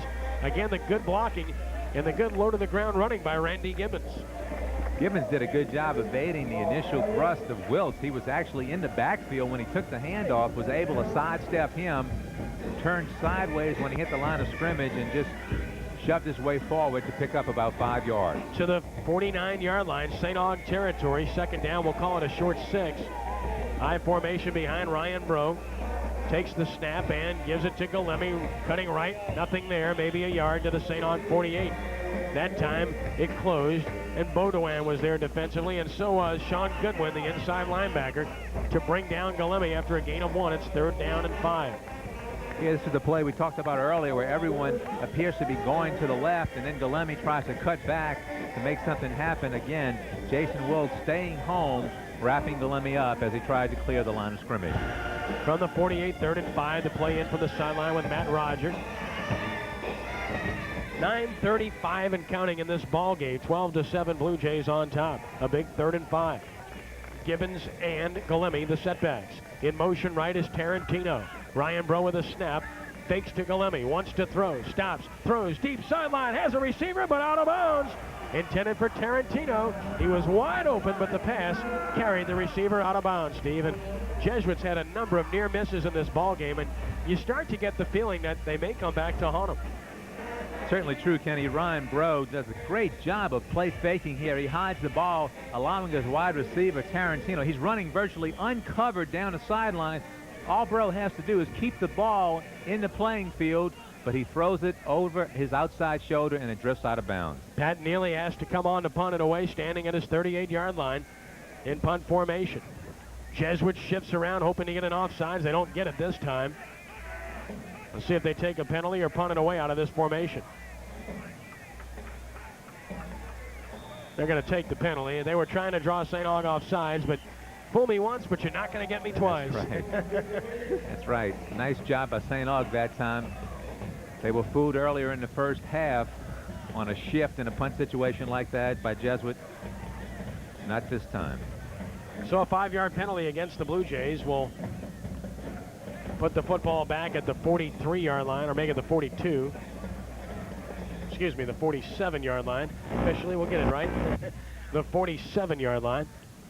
Nearly in punt formation again, standing at his 33. Gets the snap, but Goodwin gets the kick away, kicking toward the sidelines. A wise kick, gets a good bounce, and goes out of bounds at about the 23-yard line. That's a good kick by Neely, who certainly is one of our prime candidates for our AAA Trophies Player of the Game. You have a lot of them in this game. Certainly Tanner Tritico, Trepanier Bonner before he got hurt. Todd Galemi is another good one for Jesuit. For St. Aug, a number of players have played well. Obviously, the tight end Lewis with a touchdown catch defensively. You have to be impressed with the play of Wiltz and Baudouin and Goodwin, among others. That will take place at the conclusion of this one. A long way to go. 9-11 to play, and it's 12-7. Jesuit clinging to the lead. 1st and 10 Purple Knights, their own 23. Split backs behind Kareem Evans, who takes the snap. Quick drop, stops, looks, throws, and has a receiver, and it is caught up around the 30-yard line. Short of a first down, Devin Jones on the catch. Will Murphy on the stop. He has about 8 yards on the play. Jesuit secondary playing a soft zone. We're going to see Devin Jones go down as Evans sets up. Really no pressure. The ball is low. Had been able to catch the ball without falling down, he could have picked up about 5 or 6 more yards. Gain of 7 officially to the 30, 2nd and 3. St. Aug taking a lot of time getting this play in the ball game. 8:33 and counting.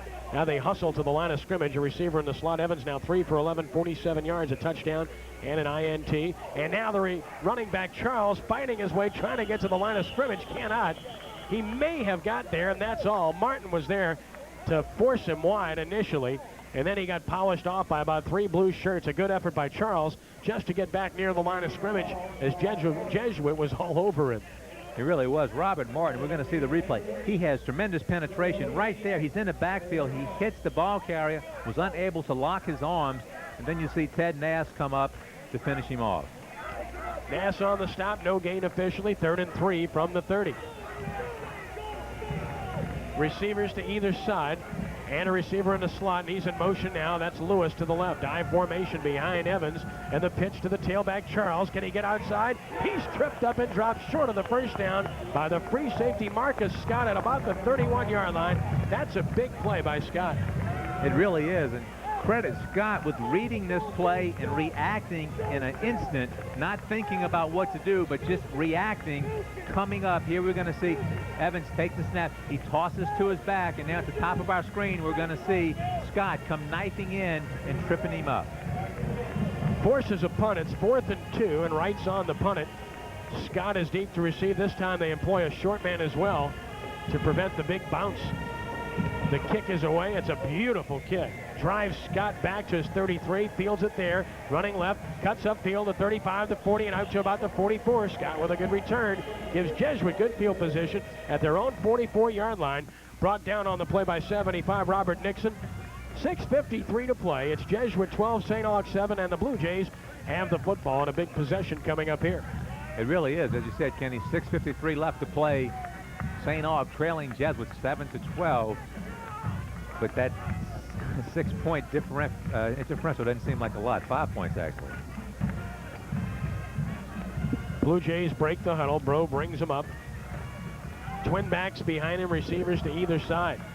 Takes the snap, gives it to Galemi, running right, has room, 45 to the 50 into St. Aug territory, breaks a tackle and goes all the way down to about the 46-yard line and is close to a first down. Todd Galemi just running hard, and very seldom does the first tackler bring him down. The mark of a good running back usually, Kenny, is that they'll get stronger during the course of a ball game with the more carries that they take. Galemi does a good job of just following his blockers, makes the cut outside, and as we said, he's so dangerous in the open field, making people miss. An outstanding job of running by Todd Galemi. Really well blocked play, and the tight end Edrington had a very good block. 2nd and 1, less than a yard actually here at the St. Aug 47-yard line. Broken eye behind the quarterback, and the give is to Galemi, running left, gets outside, 45-40, gets a block, look out, 35-30, 25-20, and goes down at about the 14-yard line. A big play for Jesuit and a first down. Todd Galemi rambles for 32 yards. Outstanding run by Galemi. You're not going to see a back use his blockers and pick his hole any better than Todd Galemi does on this play. He takes the handoff. He wants to go inside. He sees it cut off, picks up a block, switches hands with the ball to protect it, goes down.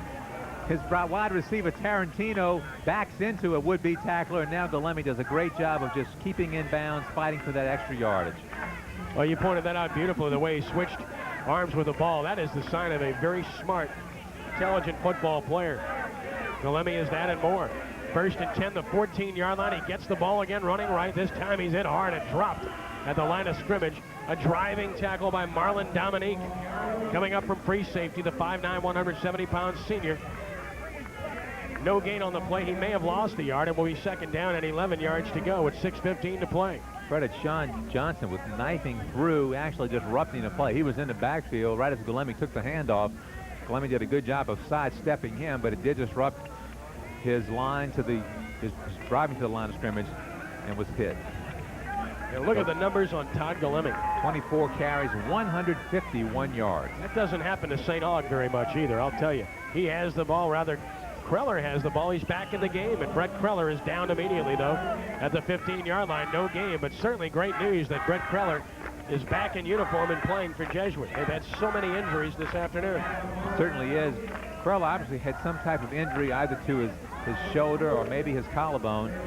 We're going to see him take the handoff now. It's a little delay counter. Kreller, as he got the ball, was totally sealed off to the inside, bounces to the opposite side of the field, and is just swarmed by a host of white jerseys. Beaudoin and Stewart were there for St. Aug. It's 3rd down and 12, a loss of a yard. Jesuit at the 15. Bro gives it to Galemi. He fights his way to the 11, loses the football. It's loose. Who wants it? St. Aug thinks they have it. Inside the 5, and they do. The big turnover. The Purple Knights come up with a fumble by Galemi, and they kill the Jesuit drive with 5 minutes to play, and what a huge play that is. We talked about the turnovers, how critical they could be in any football game, but down here, we see Galemi now. It's another delay counter, and as he comes through the line of scrimmage, the ball is actually stripped as he tried to squeeze through his own blocker. It bounces around, and it finally looked like it was recovered by Green, the junior defensive back for St. Aug. At the 4-yard line, the drive is dead, and St. Aug has a chance with 5 minutes to play, trailing 12-7. Power I formation behind Kareem Evans, who takes the snap, gives it to his tailback. He's crushed at the 5-yard line, driven straight back. A yard on the play, and that's all. We head down to field level now for this report from Lance Jacob. The Jesuit defense will be tested once again. Memories in their mind has to be about the John Eric game. They opened up with a 16-0 lead, and that evaporated. Right now, you have to wonder about Todd Galemi. Is he tired? Is the fatigue getting to him? He coughed that ball up in the last drive. Back up to you, Kenny. Well, I think fatigue plays a role, but as you mentioned, Steve, on that particular play, it was just one of those things where contact came from the side, maybe even his own player, and the ball popped out. It was. He was trying to squeeze by one of his blockers, and the ball came out. 2nd and 9 from the 5-yard line, and Evans wants to throw from his end zone and does, and has his man out to the 12, short of a first down, maybe the 13, but short by a yard as the ball is caught by number 83, Harry Jones. They throw the little hitch there, and out close to the 13. They need the 14. He's about 1.5 yards short. And the biggest play of the game is coming up. We're under 4 minutes to play. It's 3rd down and about 1.5 yards to go for a first down. Huge play for the St. Aug Purple Knights to keep this drive going. Knights break the huddle. Receivers to either side, and the high formation behind the quarterback, Kareem Evans.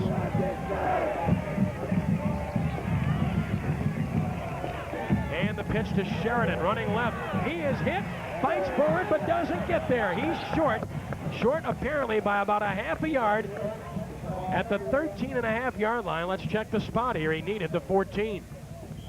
And if he got the 14, he got a first down, and they're going to measure here. It's very close, Steve. It looks like he might just be short, but it's close. Here you see just a little quick toss to the back, and now as he gets to the line of scrimmage, he's hit and spun. He keeps his body leaning forward, but then he's just hit again by a secondary wave of Blue Jay defenders. And it all comes down to the spot of the football. We'll watch it here. Levine brought him down, and this could decide the ball game. They stretch the chains, and he's just short. As we surmised, short by about maybe a foot and a half, and now a huge decision for Tony Villegas. 3:20 to play. If he punts it away, Steve, Jesuit has a chance to perhaps run the clock out. So I got to think, even at his own 13-yard line, he may go for this. It's do or die, and that's what it looks like is going to happen. And I, for one, commend Coach Tony Villegas for this. Certainly, Kenny. I mean, he's putting the game on the line. He's got to have the confidence in his offense to pick up a 1/2 yard, because if they punt it away, certainly Jesuit could run out the clock. Here's the ball game. 4th down and about a foot and a half from the 13-yard line, and the fans are on their feet. This is the ball game. Power I formation for St. Aug. Everybody is in tight, offensively and defensively. Will he sneak it? Let's see. Evans under center. Takes the snap. Gives it to his tailback. First down and more down the sideline. He breaks it. He's going to go all the way, it appears, and the scout can catch him. It's Jamal Fobbs, or is it Charles? It's Charles, and it's a touchdown, and St. Aug takes the lead on an 87-yard run by Jamal Fobbs, 13-12. Can you believe it? How often have you seen this happen? On big, critical, short yardage situations, you get the defense bunched up in tight in that interior, and if the back can bounce outside, he's got a lot of daylight, and that time, Jamal Fobbs does a great job. Here you see Fobbs getting the handoff. You can see the interior is totally shut down. Just a great lead block by number 20 for St. Aug, Terrence Wilson, and now Jamal Fobbs uses his excellent speed to streak down the sidelines, and certainly that's got to be a big thrill for this 5'9" sophomore. Won't his dad be proud? Lee Fobbs, the assistant coach at Tulane. Timeout taken by St. Aug to discuss whether to go for 2 here, and that would be the right play. They lead by 1, and a 2-point conversion would give them a field goal edge. That's what they'll probably do. While they decide that, we head down field level now for this report from Lance Jacob.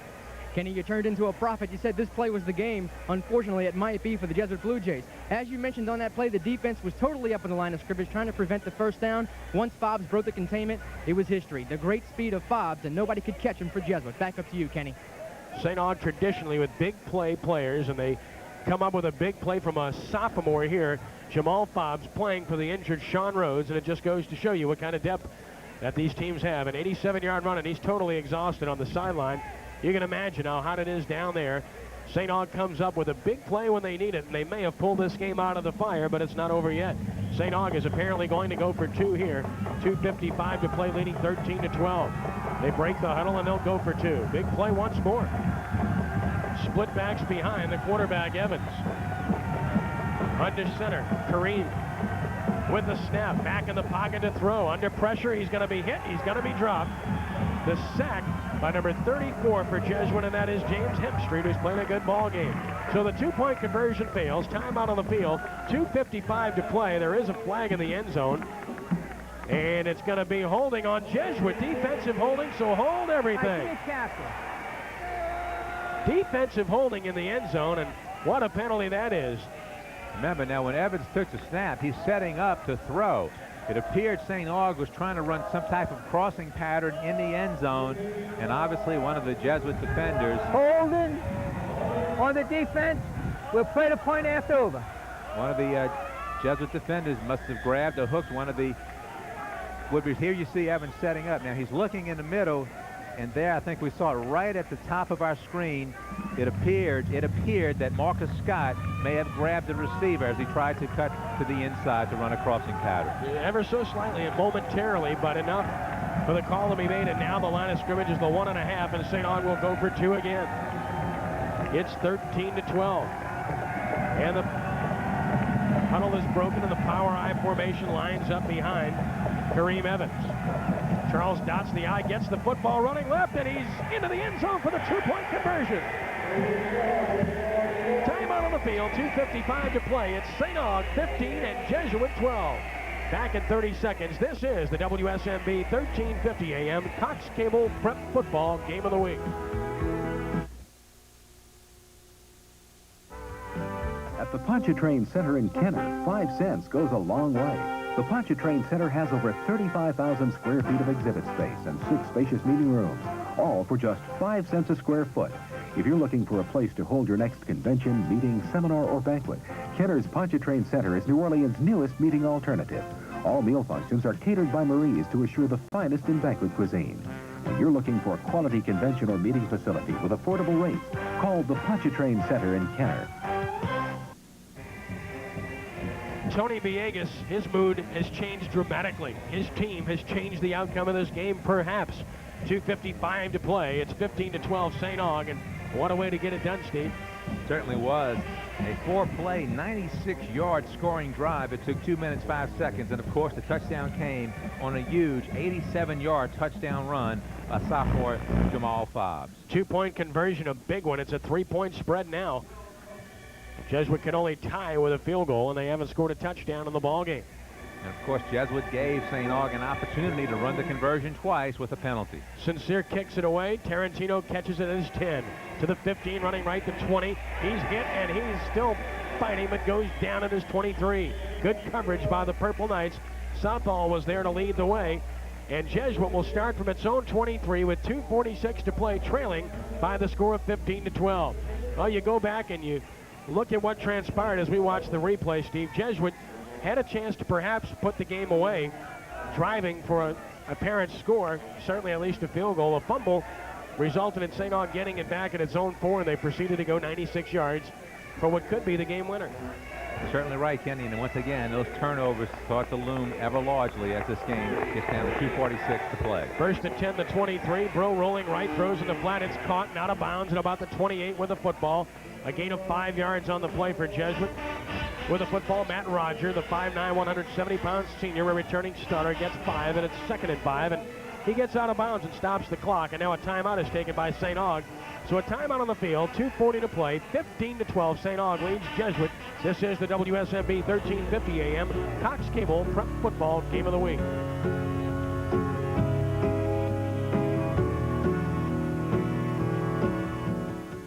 At the Pontchartrain Center in Kenner, 5 cents goes a long way. The Pontchartrain Center has over 35,000 square feet of exhibit space and 6 spacious meeting rooms, all for just 5 cents a square foot. If you're looking for a place to hold your next convention, meeting, seminar, or banquet, Kenner's Pontchartrain Center is New Orleans' newest meeting alternative. All meal functions are catered by Marie's to assure the finest in banquet cuisine. When you're looking for a quality convention or meeting facility with affordable rates, call the Pontchartrain Center in Kenner.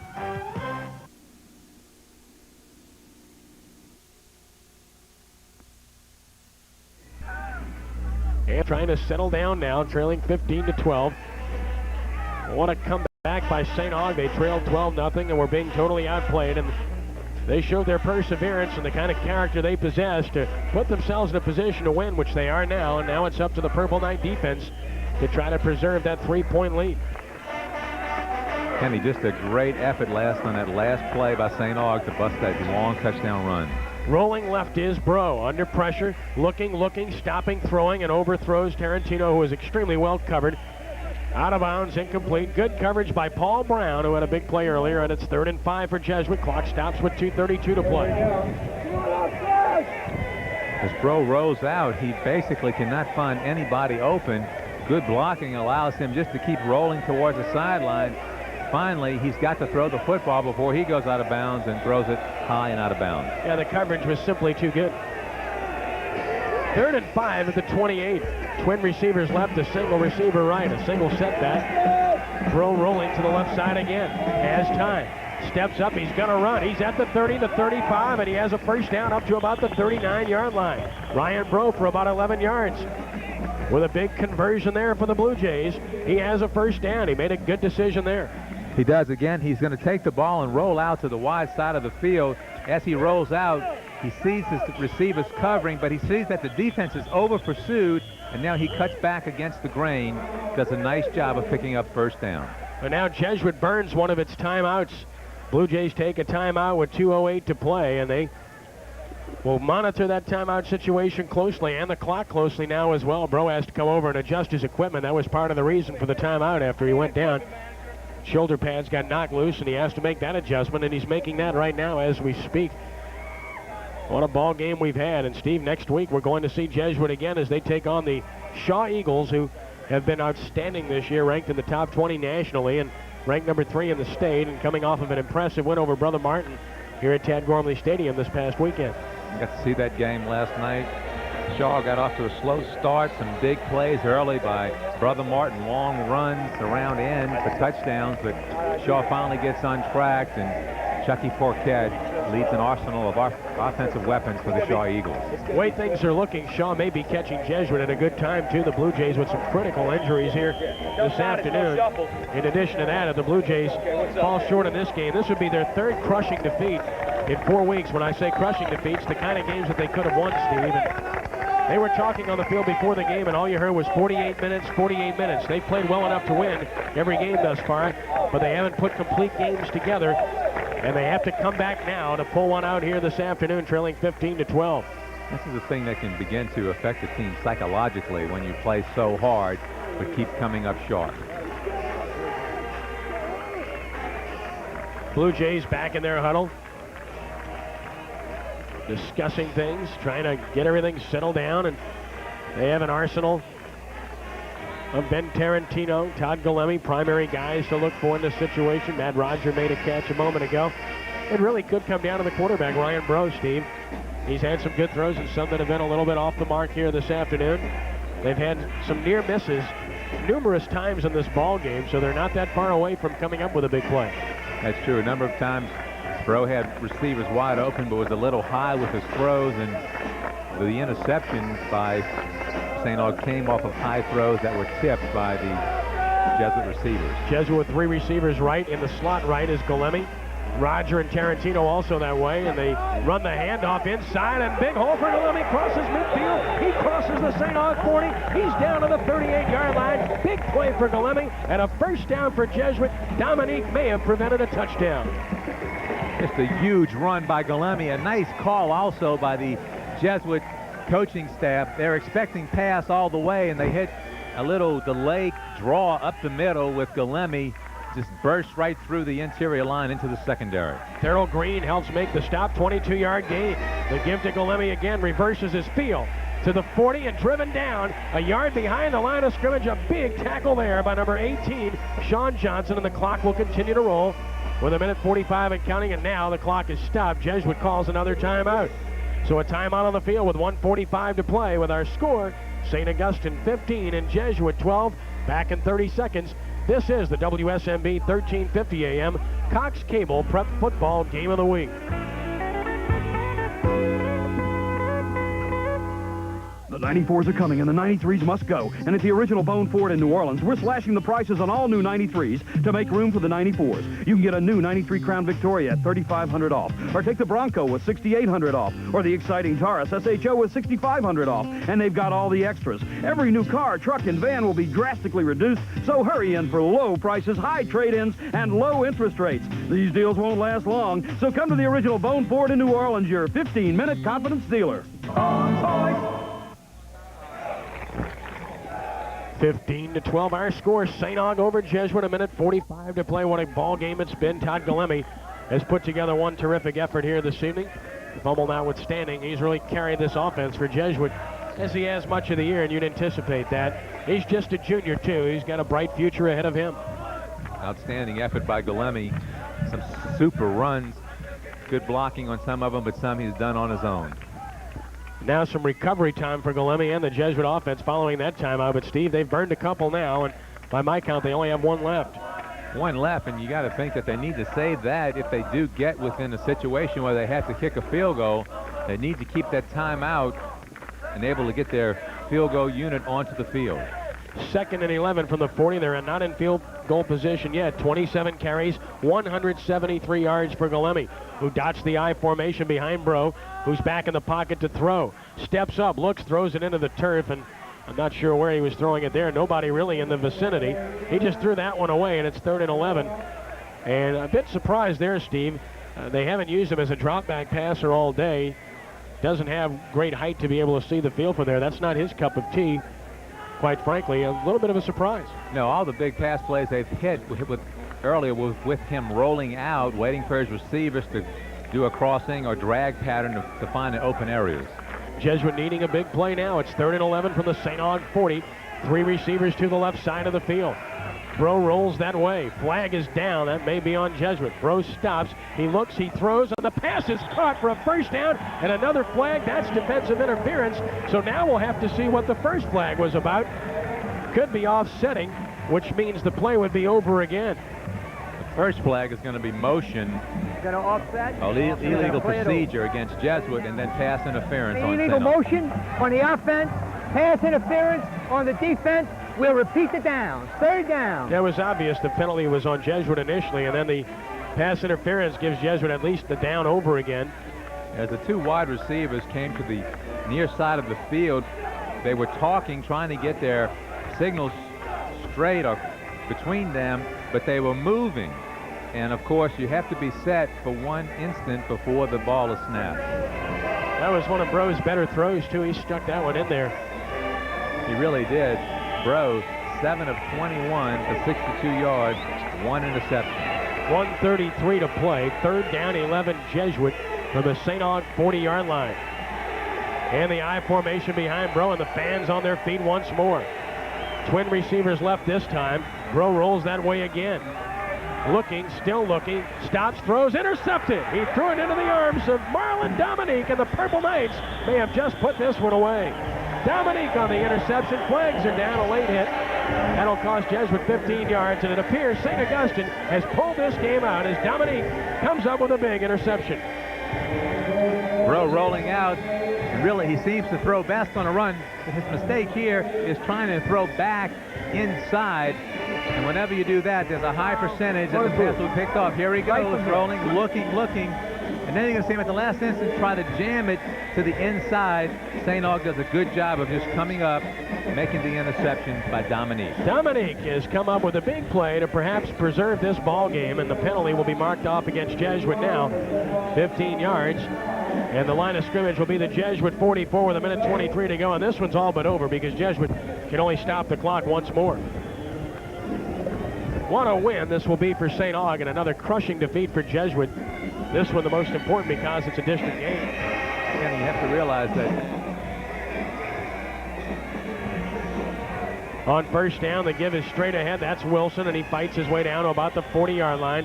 Has about 4 yards on the play, and timeout will be called by Jesuit with 1:15 to play. Well, Steve, we've got to select the AAA Trophies player of the game. Of course, a lot of candidates for Jesuit, but they're the losers here today, it appears. Golemi certainly had a great game. Tritico. Pat Neely was terrific, not only place kicking, but punting the football. That man running off the field right there, Jamal Fobbs, would likely get my vote because he made the big play that won this football game, as it appears. I think I'd have to go along with you. Outstanding effort by Neely today. You just can't say enough about the way he came in, the field goals that he kicked. Fobbs, 10 carries, 104 yards, and of course the big one came as he ripped off 87 yards for the touchdown. I'd have to go along with you. I'd say Jamal Fobbs will be our AAA Trophies player of the game based on his big run that won this football game for St. Aug. Jesuits out of timeouts with 1:15 to play, and all the Purple Knights need to do is take the snap and sit on the football for a couple of downs. It's second down here. They can take 2 more snaps, and this game will probably be over with. Split backs behind the quarterback, Kareem Evans from the 40. Second down and 6. Takes the snap, he hands it off to Wilson. Wilson breaks a tackle and fights his way close to a first down to about the 32. Looks like he's got a first down for St. Aug, and that will really put this one away. It's a good surge that time by the offensive line of the Purple Knights, moving the Jesuit interior back, picking up a first down. First down for St. Augustine, and now the clock will just keep running. Under a minute to play. The Purple Knights are going to win this one and go to 2-1 and 1-0 in district play, and Jesuit is going to fall to 1-3 and 0-1 in district play. St. Aug will have Rummel awaiting them next week. Jesuit has Shaw awaiting them. 40 seconds and counting. Movement along the line. There's encroachment. That's not necessarily what St. Aug wants. They'd like to just keep this clock running. That'll On stop a defense. Play first down. Even though the penalty's on Jesuit. That will just prolong the inevitable for the Blue Jays. And what is disconsolate Jesuit sideline we're looking at now. They really took the fight to St. Aug and controlled the game, Steve, but did not win it.